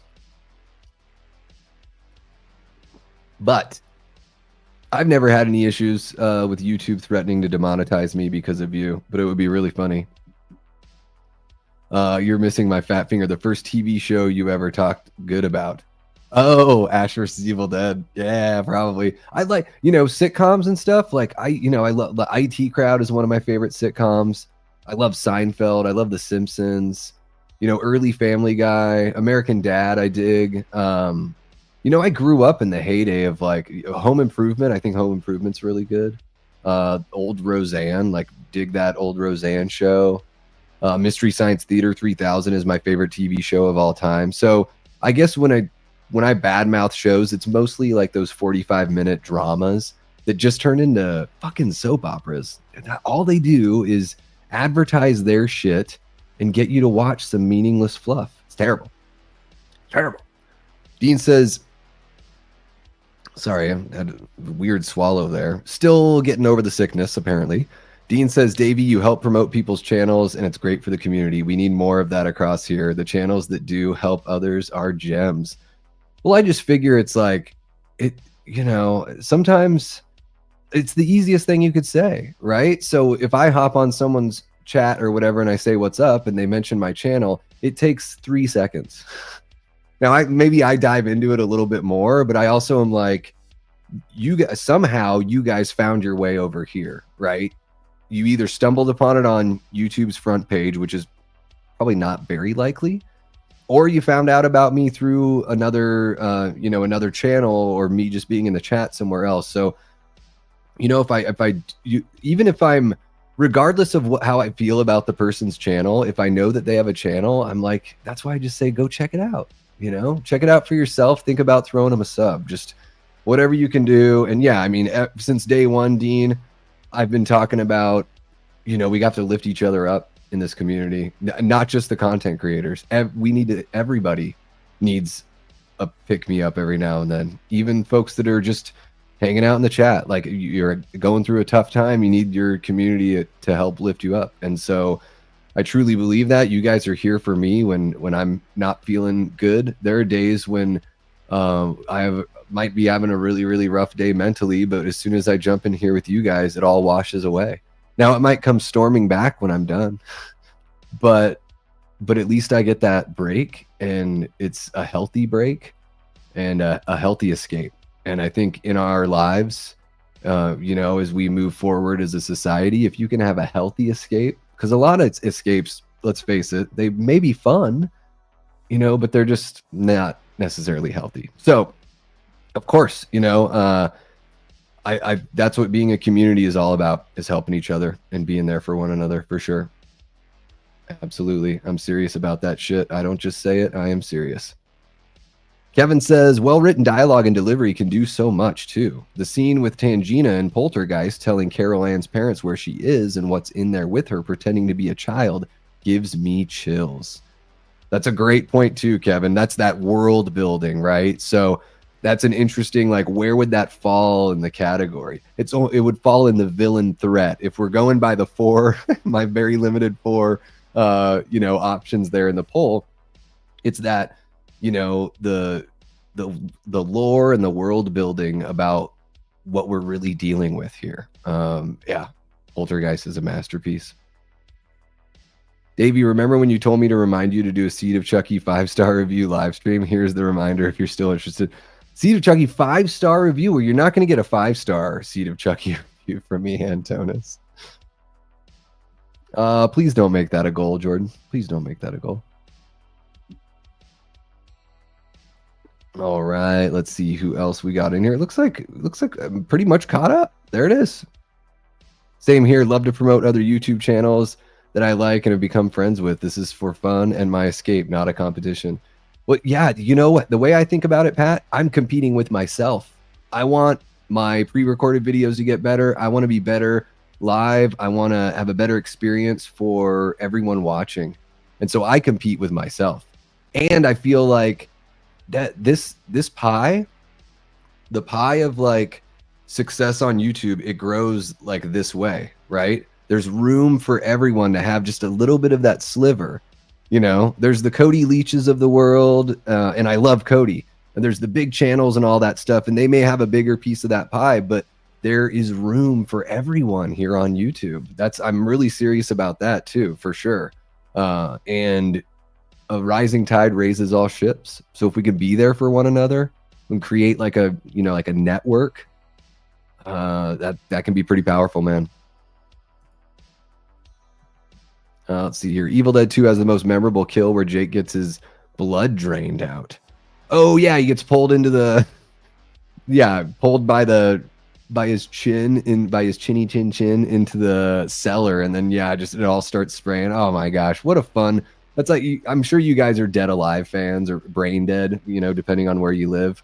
And Dead Alive has got that vibe too. I need to, it's been a while since I've watched that one. I put it on and tried to watch it with Kate maybe like 6 months ago, and yeah, she just wasn't having it. So I just need to pop it on and watch it myself. Man, we really need like a updated version of Dead Alive, 4K Blu-ray kind of thing. Oh, that's what you meant, Antonis. I'm so sorry. I'm such a jerk. That would be fun. That would be funny. We could do that. Yeah. Do the reading the 5-star, like laughing at the 5-star reviews. That could be pretty funny. Are there any movies or movie scenes that still scare me? Well, there are moments, Kevin. I mean, every time I watch the original Halloween, it seems to get more unsettling to me and seems to feel a little bit more realistic to me, other than the sun setting immediately. That's a really good one. Kevin, I'll probably have to think about that. And then, what would be a good idea is make that a video. So I'm actually I'm going to type that down here. So movie scenes that still scare me. That's a really good idea, Kevin. I think that would work. Let me think on that one and maybe bring up, think of like five to 10. I'll probably just like roll with 5, and I can do either a live or do a pre-recorded video. That's a good idea. Thanks, man. Thank you for that idea. Yep. I totally get you, Antonis. That's my bad. I'm kind of an idiot. Aaron says, I feel bad for some of the newer channels because even though I want to, I barely have time to watch yet another channel. Well, and I do, I'm always looking for new stuff too, Aaron, and I kind of get what you're saying. But what about like, I'm obsessive with YouTube. So when I go to brush my teeth, I pop in my earbuds and I check out a video. When I vacuum the house, I put in my AirPods and I put on a video or a series of videos as I go through and vacuum or do chores or whatever. And then when I drive, I wear them too. I know it's not very, very safe, but I have it at a low enough volume that I can hear everything going on in the world while I'm driving. And in Phoenix, you do a lot of long drives because it's a very spread out, sprawling, flat city. So I found a way to just sort of, have more and more time or create more time to enjoy YouTube because it's my favorite platform. Like I watch YouTube more than any other streaming platform. If all I had was YouTube, I'd be okay because I come to YouTube for sports, politics, video games, movies, horror, all sorts of stuff. I want to learn how to cook something, hop on YouTube, whatever. Let's see here. Ooh, Walton Goggins. Man, I love Walton Goggins. Yeah, Goggins is great, Andy.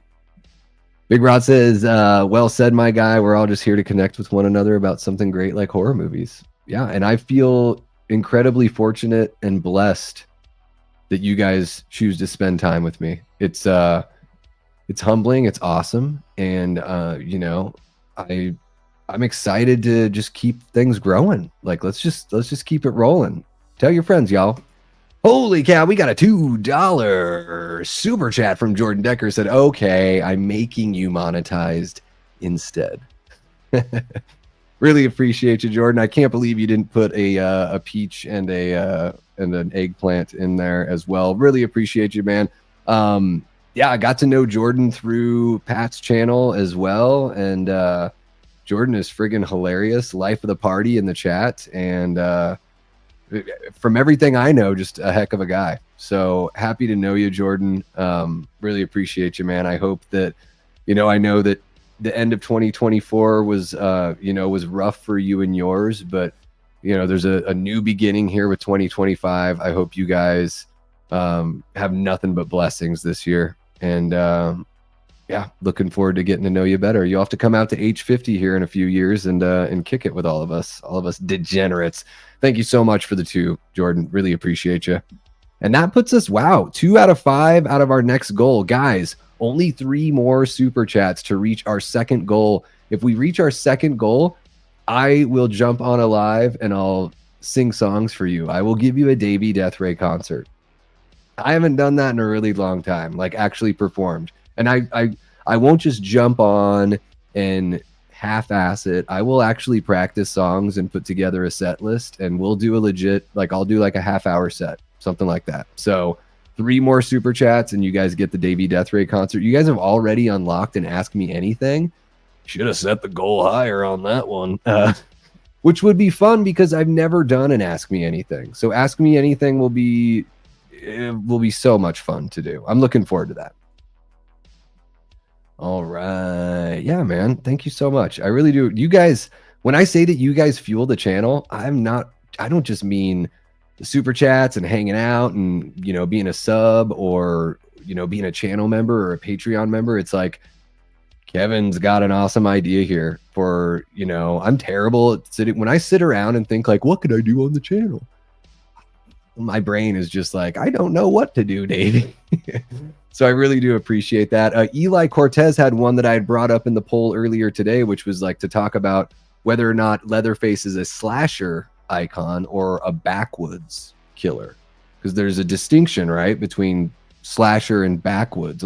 I think there is a little bit of a distinction. I don't know if I would consider Leatherface like a tried and true slasher, because it's a little different than that. There's a whole family element. Yeah, I could go. I don't want to keep on going on, but that's just another example of a good idea, brought by one of you guys. Let's see here. Jamie says, I can't remember how I found this channel. All I remember was thinking, this guy knows his stuff and he's got charisma. Oh, I liked it here immediately. I think you had less than 400 subs then. That is wild, Jamie. Yeah, I wonder where it was. We must have just been in the chat room. You're on Slaughtered Lamb, right? It might have been like Darren was so gracious, especially, I mean, Darren and Frank have always been awesome, but especially back then when I was like just kind of getting rolling, they were really sweet about throwing me a mention here and there. But regardless of how you found your way here, I'm so happy that you did. How about doing a video top 10 bad scenes from great horror movies? T. Parker, I'm writing it down.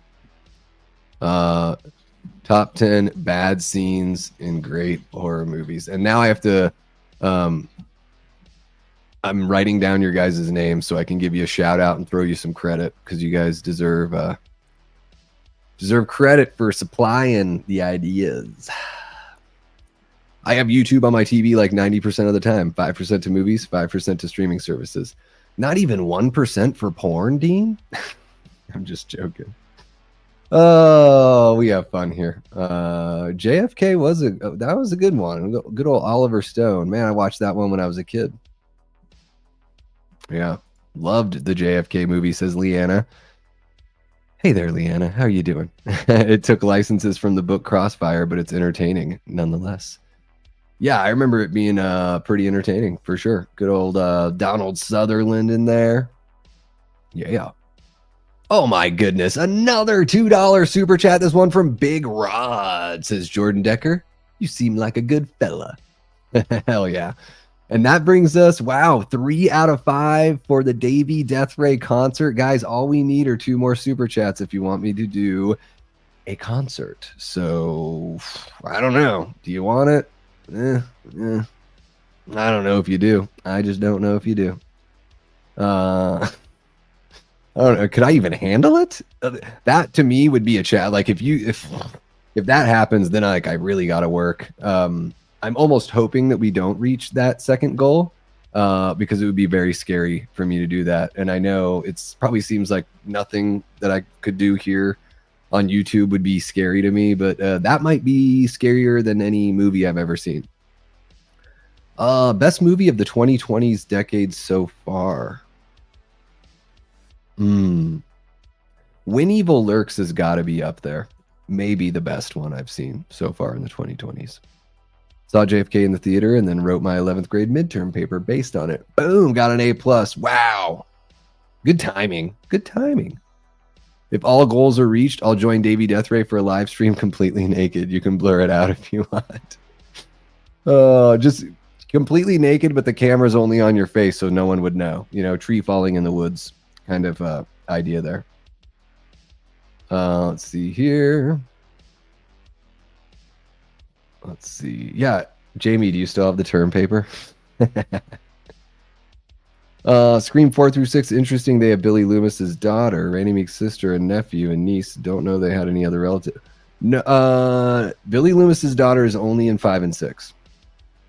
Yeah. 4 has Sydney's niece.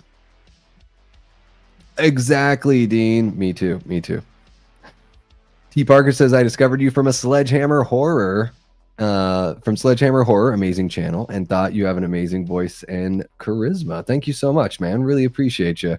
Yeah, I think that was when we were talking, we were going over like kills in the Final Destination franchise. I think that with Dice Rollin was on that one as well, if I remember correctly. Yeah, I might be on with Ken.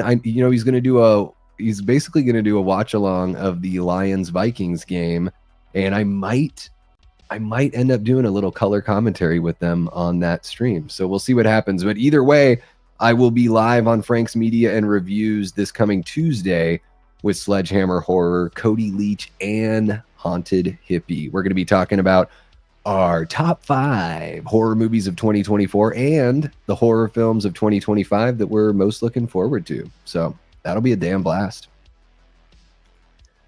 Okay, there you go. It's all starting to come together. It's all starting to come together. Is that a monkey? Is that like a hear no evil monkey? Something like that? Everyone keep Raymond Malaber in your thoughts and prayers and send positive energy his way. He recently had another stroke, I think 6 days ago. Oh, I'm so sad to hear that. Yes, guys, you know, even if you're not the praying kind of type, just, you know, yeah, keep him in your thoughts. Send out, you know, some positive feelings. That's really rough. Yeah, Raymond, we're pulling for you, man. Hoping for the best. I am a praying man, so I will be praying for you, sending positive thoughts, and you're definitely going to be on my mind, man. Yeah, thank you for letting us know, Aaron. I appreciate that. Yeah, guys, let's all send Raymond some love. Oh, it's heavy. Jordan says, thank you, dude. I've never been the source of a super chat that I can recall, so thanks for that. Yeah, we got to celebrate Jordan's very first super chat. Hey-oh. Yes, yeah. Really do appreciate you letting us know, Aaron. I know it's tough. Tough to bring that up and everything, but I do very much appreciate it. Raymond has been a big part of the community on this channel for as long as I can remember, like going live regularly. I feel like Raymond was there from pretty much the beginning. Probably around the same time as you, Jamie, like what hadn't even reached 400 subs. So, you know, a foundational member of the Davey Death Ray community here. So, yeah, we, again, got to lift each other up and got to be there for one another. Holy cow, goal chat. Says Happy Sanjo. Thank you so much for the 199, Coy. Really appreciate you, man. And then, oh my gosh, hits us with another 199. The second goal has been reached. You guys are amazing. We've reached 2 goals throughout this stream. So I owe you guys a Ask Me Anything. Oh God, please take it easy on me. Ask me anything. And I'm going to have to, oh man, I'm going to have to dust off the guitar and dust off my voice and put together a little concert for you guys. I'm excited. I admittedly, singing for people, that is scary. It's been a long time, but it's something that I did for so long that it'll feel good to do it for you guys. And to know that you actually wanted enough to fulfill those goals to get that. That's incredible. Thank you so much, Coy. Yeah, really appreciate that. Let's see here. Oh my gosh, a $9.99 from Coy, maybe an extra one. All right, well, I'll have to, okay, so I was going to do a 30-minute show.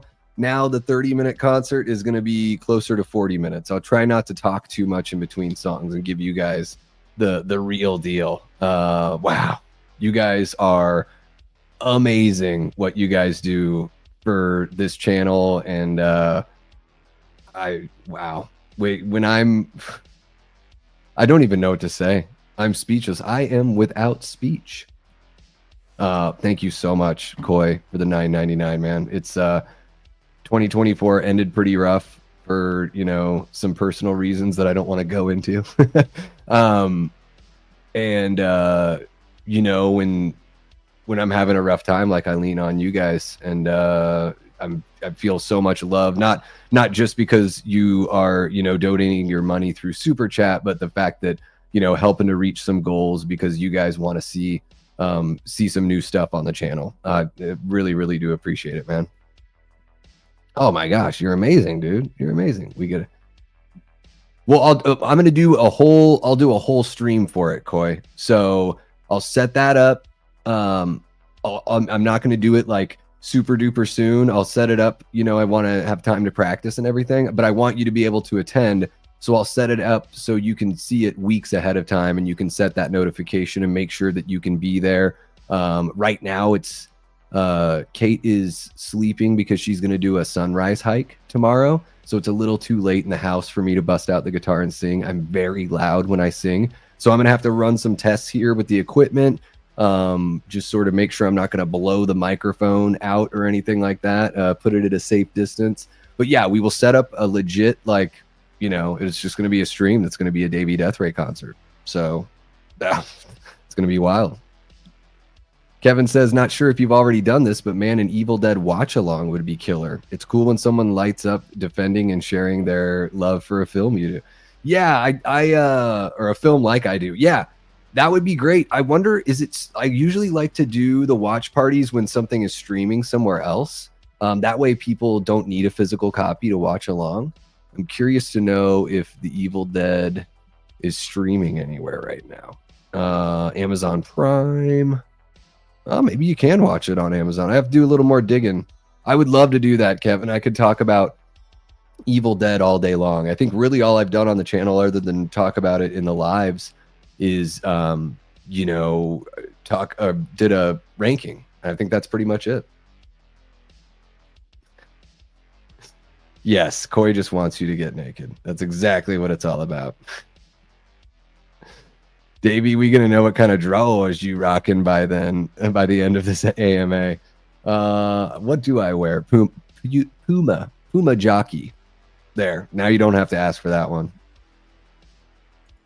There you go. Jamie wants to talk some Evil Dead. You'll have to come on down for some Evil Dead. Yeah, Antonis, I do watch Pizzal and Jeremy occasionally. Sometimes those chats get they're very, very active, and so I hop on for a little bit. Admittedly, when it comes to lives, it's tough. I don't want to make it sound like I'm talking good about other people and bad about anyone else. I respect Piz and really dig what he does over there. You know, I'm a subscriber and I hop in when I see him going live. Jeremy is an absolute charmer. I mean, those guys together are great when they're opening up gifts and everything like that. It's awesome. And I love following them on socials and seeing them, have Taco Tuesdays and all the fun shit that they get into. It's really, really cool. I didn't officially meet Piz at H45, but I walked by him. He was having a chat with somebody. I walked by him and I just, put my hand on his shoulder and said, "Hey man, I really dig what you do." Just as I was walking into the venue, because I didn't want to interrupt their chat. So yeah, you might not see me in there in the chats hanging out for a long time all the time, but I'm a busy guy. Yeah, I'm Evil Dead 2 and Army. There's nothing bad in the series. The series is solid, absolutely solid. Okay, you can still ask, Big Rod. Let's see here. Holy crap. Holy cap. We are at about 2 hours. Wow. I'm just look at all these super chats. This is amazing. Cody with 2, Cody with 2, Cody with 2, Big Rod with 2, Cody with 2, Happy Sanjo, Mr. Coy with 4.99, Jordan with 2, Big Rod with 2, Sanjo 1.99, Sanjo 1.99, and 9.99. You guys have made this the most successful stream, monetarily speaking, that I've ever had. You guys are incredible, man.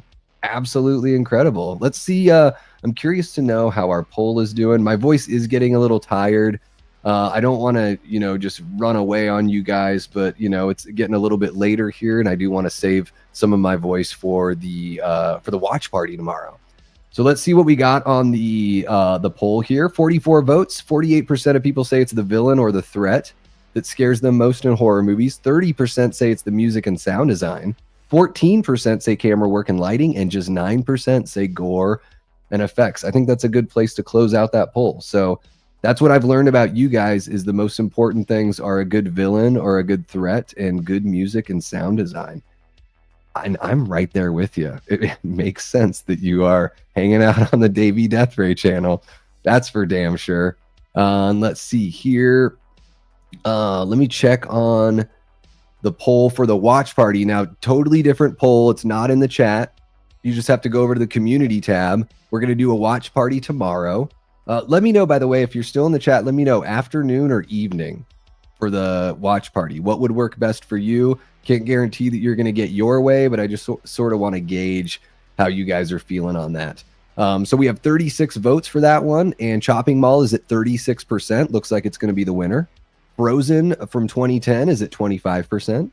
Shaun of the Dead is at 22%, and the Slumber Party Massacre from 1982 is at 17%. I'm proud of the Slumber Party Massacre for climbing. At the beginning of this, it was like 8%, and Chopping Mall was like close to 50. So it's really cool to see a little bit of a, this is a good race here. I think that all of these, Slumber Party Massacres, it's a total classic. So it is cool to see it get some love there.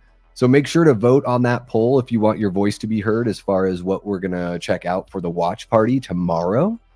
And let me see here. Holy shit. Damn, dude. Dean Renner dropping the 1999 says, let's end on a high note. There you go, Dean. A little high 10 for our guy, Dean Renner from Enter the Cinevault. You guys are going to want to check out that channel. You get a little extra advertisement for that one, Dean.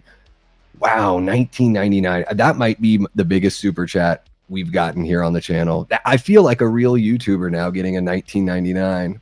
Wow, Dean, you really know how to make a boy feel special. Absolutely incredible.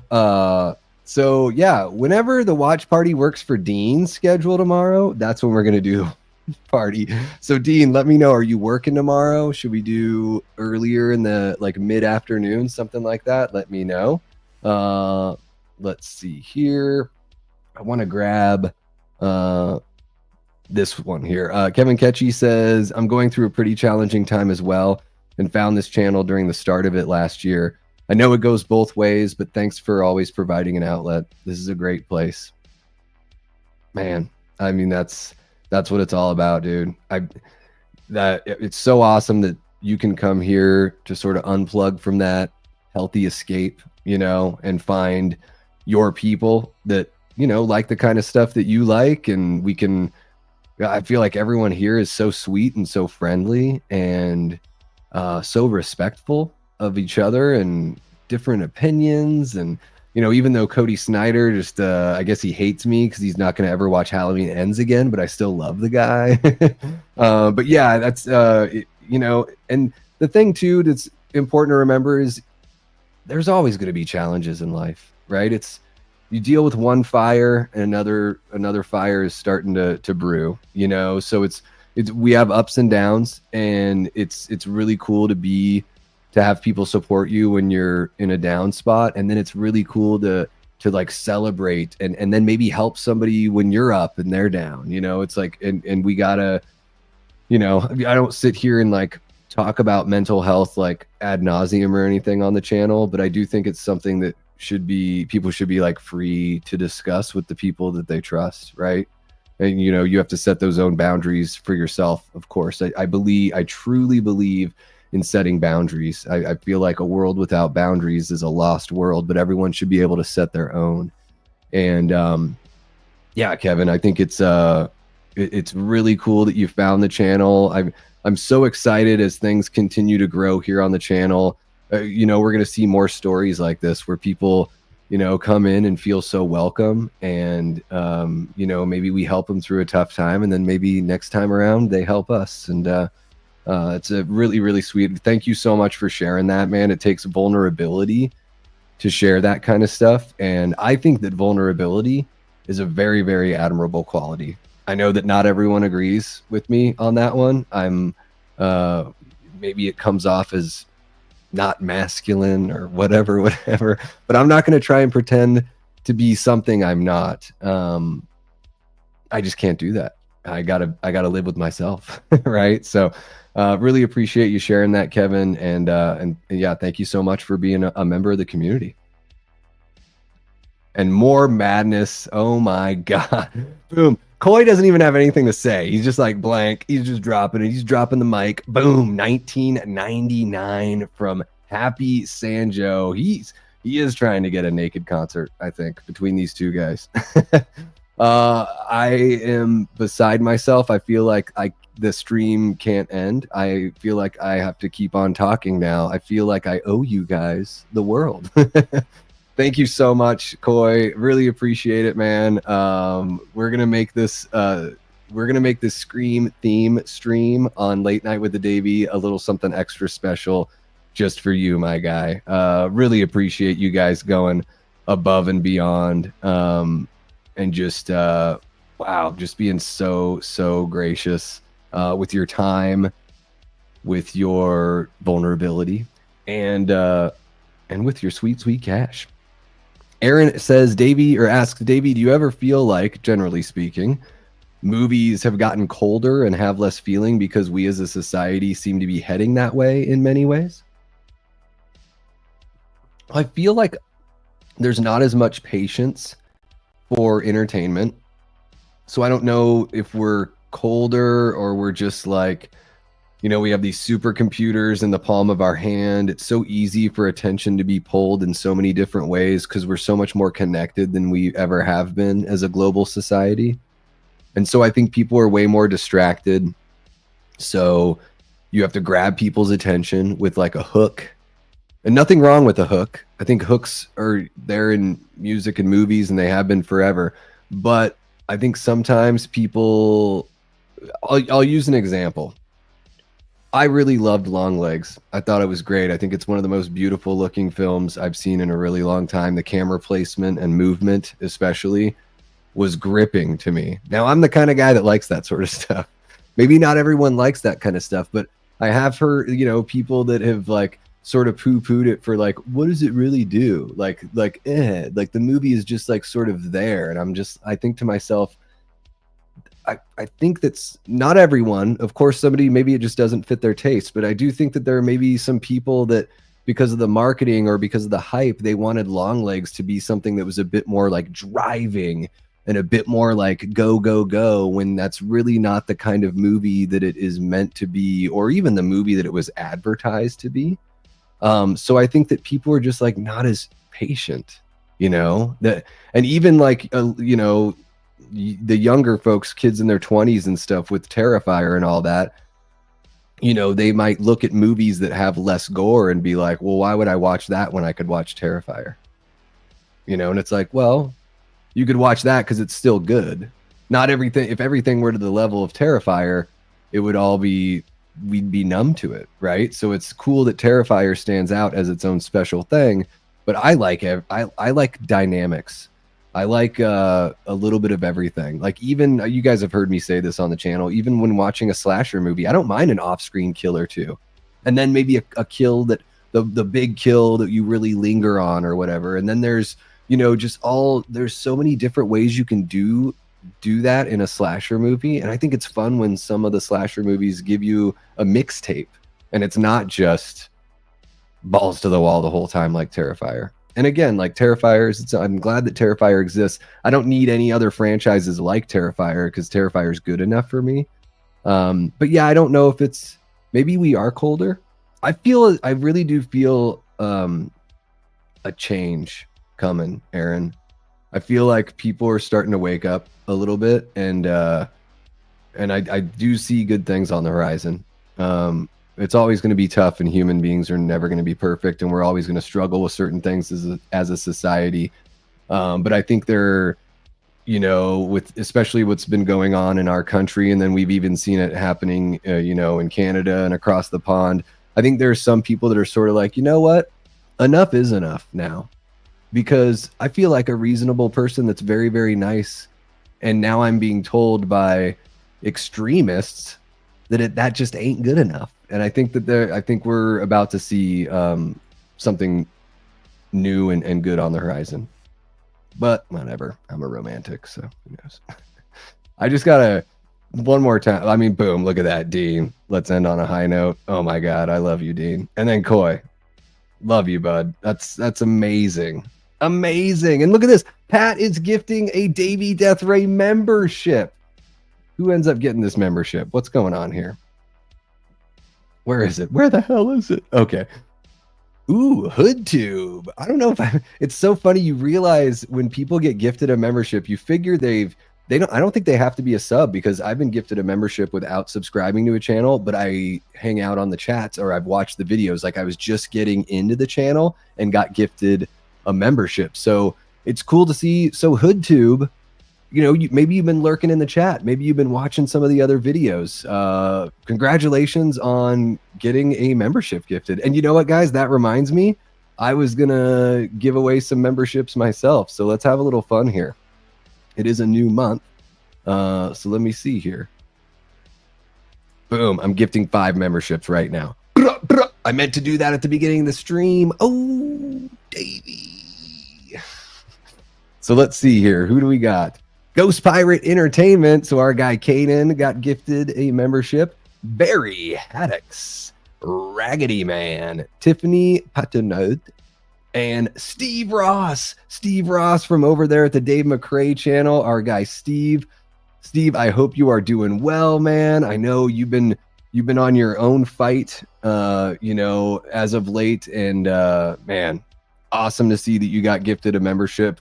I'm talking as if you're watching this after the fact, and maybe you're not, but hopefully you come on by and hang out. Steve is a guy over at Dave McCrae's channel that I feel like is a chat buddy of mine. So that's really, really cool to see that. Guys, should I gift the other 5 right now, or should I wait until tomorrow? Tell me in the chat what I should do, and I'm going to catch up with what you guys are saying. Leanna, wow. Davey starts talking about his underwear and the money rolls in. Oh, as long as I don't have to show it, Leanna. As long as I don't have to show it. If you want to see that, then you've got to really... You know what I'm talking about, Leanna. Hit that Venmo, fellas. It feels like a health spa, I'm telling you. Oh my gosh. I'm going to open up my phone and see a whole bunch of craziness there after this stream. Let's see here. I'm the best promoter ever. Thanks for mentioning that. Yeah, the Venmo is great too. The super chats are really fun. They feel special. They feel special. Jordan says, Leanna, I wear pink panties. Now give me some money, motherfuckers. You should get a cut, Big Rod, but let me, I'll give you a cut once I'm at the point where I can make a living off of it. Then maybe you get a cut. How about that? Let's see here. It's a great community here, Davey, says Aaron. The horror community in general is very inclusive and cool for the most part. I totally agree. I think there are very few jerkish type folks out there. Pat says, you do a live concert, hit me up if you need a guest guitar player. There it is, Pat. Bring a guitar to H50 and we'll get a little buskin going on. That would be fun. Andy says, everybody, I'm sorry about being so chatty tonight, but my nerves are shot. Ever since November 10th, my mom has been in the hospital, then to a nursing home, and now she has COVID. I'm so sorry to hear that, Andy. And, like I said, I want everyone to feel welcome here. So I'm not trying to be a jerk, or I really, truly am not trying to be that way. I just know that when the chat gets rolling and, I just want everybody to have their shot in the chat. So, you are absolutely welcome here, Andy. And I'm sorry to hear that. I hope, I hope she can recover from the COVID we feel for you, man. Thinking about you. Oh, and November 10th was her birthday too.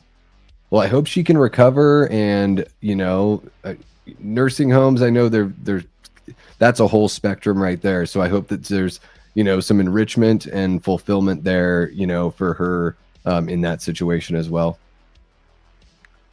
Let's see here. I think expectations are overrated. Enjoy things for what they are. Not everything can be Scream 1. Yeah, that's why I stopped watching trailers for the most part, in a big way. Anyone who loves Scream is really going to want to check out the stream next week. I bought a new PC and setup. My stuff will be on point. Hell yeah, Coy. That is awesome to hear, man. Yeah, guys, it is the link, or you can set the notification right now. The stream is up on the live tab of the channel. So it's ready to roll, and I'm going to start advertising it. Well, I mean, I kind of already have by telling you guys, but I'm going to start sharing it out on social media and everything here this weekend, because we are going live on Wednesday night. Let's see here. We could end on a low note by mentioning anything I've ever done, says Jordan.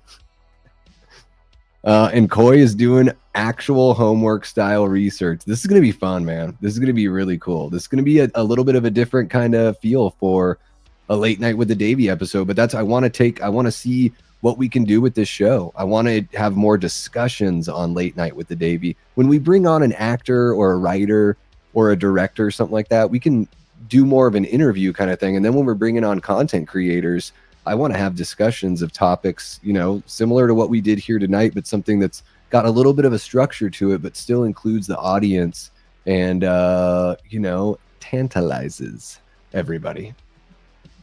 Let's see here.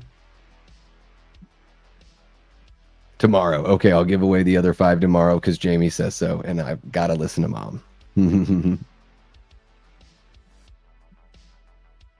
Let's see here. Took a lot of sleuthing to find in the Google account, but I subbed to your channel on October 28th, 2023. Oh, wow. Tyler, you've been around for a long time, dude. Holy cow, October? So you were, wow. Because I think I put my first video out in like July, and I didn't put out another one until August. And then I didn't do a big like October, Halloween time kind of thing last year. I just was sort of doing it when I could fit it in because I was still learning what the hell I was doing. That's amazing, Tyler. Thank you so much, man. Wow. That's you were probably in the first 100 subs. Probably in the first 100, no joke. I broke like 300 last New Year's Eve, so we grew by about 900 in 2024. Let's see if we can add on a couple thousand here in 2025. We'll see. All right, let's see here. Okay, we're at 2 hours, 16 minutes. I think that's a good time to call it. I will gift the other 5 memberships tomorrow per Jamie's strict instruction. But this has been an absolute blast. You guys really have made this. I'm going to be beaming on this one for a really long time. You guys have made this an amazing stream. Not only the engagement on the topic, talking about what scares you most in horror movies has been really cool to get to hear what you guys have to say about it all. I do so much talking here that it's awesome to see what you guys are saying, especially when it comes to something like this, like it's a little abstract and maybe we're not always thinking about it in the moment. It's cool to do this sort of thing. And I'm looking forward to doing Kevin's idea of movie scenes that still scare me and T. Parker's idea of top 10 bad scenes in great horror movies. But hold up. Boom. Gavin is in the chat and he is drunk. What's happening, Gavin? Man, this has been a banger of a stream, Gavin. You might want to scrub back on this one. It's been Super Chat City over here, and we've all been talking about the things in horror movies that scare us the most. Yeah, well, maybe in another life, Jamie. You could do In the Theater with Jamie Hart, and then you could do In the Dungeon with Dominatrix Jamie. I don't know. I should stop talking right there. I felt like I was ahead of everything, and now I'm starting to teeter on the rails. I'll probably go eat a mushroom or two and play some Resident Evil 4. Let's see how that goes. Absolutely, Big Rod. Thank you so much for kicking it. Thank you so much for the super chat and whatever is popping on my Venmo. I'm gonna check that here after all of this. Yeah, guys. I guess. What we'll do, Dean, do you work at night tomorrow? I don't know if you ever answered me, if I missed it. I don't know. Chat's been fucking crazy. Well, yeah, the concert will be in a couple weeks. Some time to recover, some time to rehearse. I want to make sure it's good for you guys. I don't want you guys being like, yeah, no, you did great. You did great. I want it to actually be enjoyable and maybe a little bit of a surprise for you guys. Yeah, I don't know. Maybe you'll be pleasantly surprised. Maybe you'll unsub. We'll find out. It'll be crazy. But Dean, I still need to know if you're working tomorrow night. Guys, I'm gonna wait here until Dean tells me exactly what his work schedule is. But yeah, let's plan on doing a watch party sometime in the afternoon tomorrow. I'm going to get that thumbnail built. It looks like we are going to be watching Chopping Mall from 1986. 36 votes, and 36% of those votes have gone to Chopping Mall. So that will be the one. Thank you so much, Jamie, for sharing that, guys. That link is in the description below as well, but feel free to click it from the chat. We've got shirts, sweatshirts, hoodies, stickers, pint glasses, mugs. If there's something you want that you don't see there, let me know. And then we have a discount code, Early Bird, all one word and in capitals. Will get you 10% off your order. So if you want to rep the Davey Death Race stuff, there you go. That's the way to do it. Gavin, I'm not going to sing right now, but we did a couple goals with Super Chats, and one of the goals was for me to do a concert for everyone, and we reached those goals. I'm also going to do an Ask Me Anything. So we did 2 goals today, and the people in the chat were just, this amazing community. I mean, between Cody, Big Rod, Coy, Dean, Pat, that Halloween movie collector. Am I missing anybody else? Was there somebody else? I'll feel like a jerk if I miss it. Oh, I can just look at it over here. Jordan Decker threw out a super chat. It's been wild. It's been wild, Gavin. Early Bird, all one word. There you go. It rhymes. It rhymes. Where are the Davey Death Ray Magnum condoms? That would be dope. Just my size, Jordan. Just my size. Heads up, the Shout Studios YouTube channel has been showing Chopping Mall on loop for the past month. For those who may not own the film, it's uncut, but they do blur out the boobs. And Pat, I just saw that on YouTube they're playing because YouTube does free movies every week. They cycle through. Chopping Mall is free on YouTube, so they might not blur out the boobs. There's a lot of boobs in Chopping Mall. I mean, isn't Barbara Crampton in it? So boobs. But yes, thank you for the heads up, Pat. Really appreciate it. Gavin says, what if I throw a super chat? Then what? Then I read your super chat. I thank you. You know how it goes, right? And then I don't know. Or you could always save it for the next stream, and I'll do another goal, and you can hop on and you can contribute a super chat for that goal. And once we reach the goal, it means that I do, I get to set actual parameters for what I will do, in response to reaching the goal. I like boobs and I'm obsessed with Barbara Crampton, says Pat, that Halloween movie collector. Myself as well, Pat. I'm very, very obsessed with B Cramp. She is amazing. Jamie likes them too. If anyone blurs out boobs, I'm out. Have a great night, Coy. Thank you so much again, man, for all the generosity tonight. I'm really looking forward to Talk and Scream with you here on Wednesday on Late Night with the Davey. And let's see here. Dean is working 9 p.m. tomorrow. Okay. All right. Well, we're going to do something. We're going to do that watch party in the afternoon. I think that'll work out great for everyone. We're all talking boobs, Dean. We sure are. So Gavin, you can drop one now. You can save it for later. We're going to be watching Chopping Mall tomorrow afternoon. So if you have the availability and you want to jump in on that, no worries if you don't. Oh my goodness, Gavin. Oh yeah, good night, says Gavin. Thank you so much for the $9.99. The stream just gets more and more successful and more amazing. Could you guys see the smile on my face? You can't fake this sort of smile.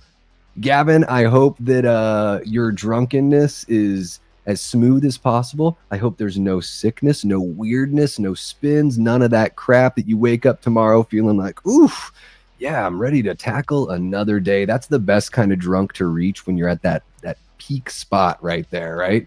Holy cow, $9.99, another one. So I'm just going to roll through them again before we head out. I know you guys probably just leave anyways. No, I'm just joking.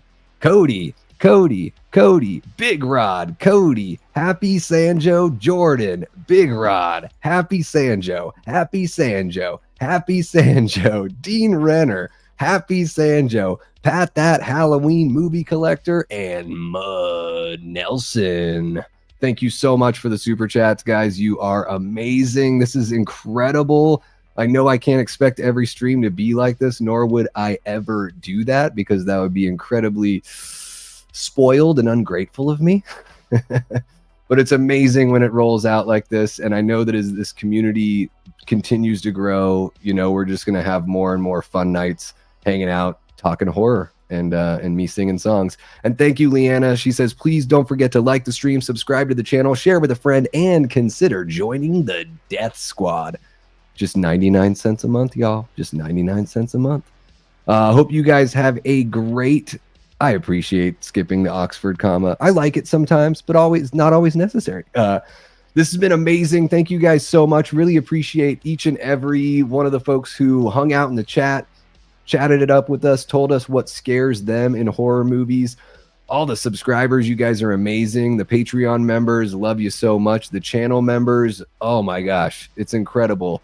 I can't believe for where I'm at as a sub count that I have about 80 channel members is incredible for this channel. You guys really do fuel what we do here. You guys are a massive part about, for pushing this channel forward and keeping me motivated when times have been really tough. So I appreciate the hell out of you for that.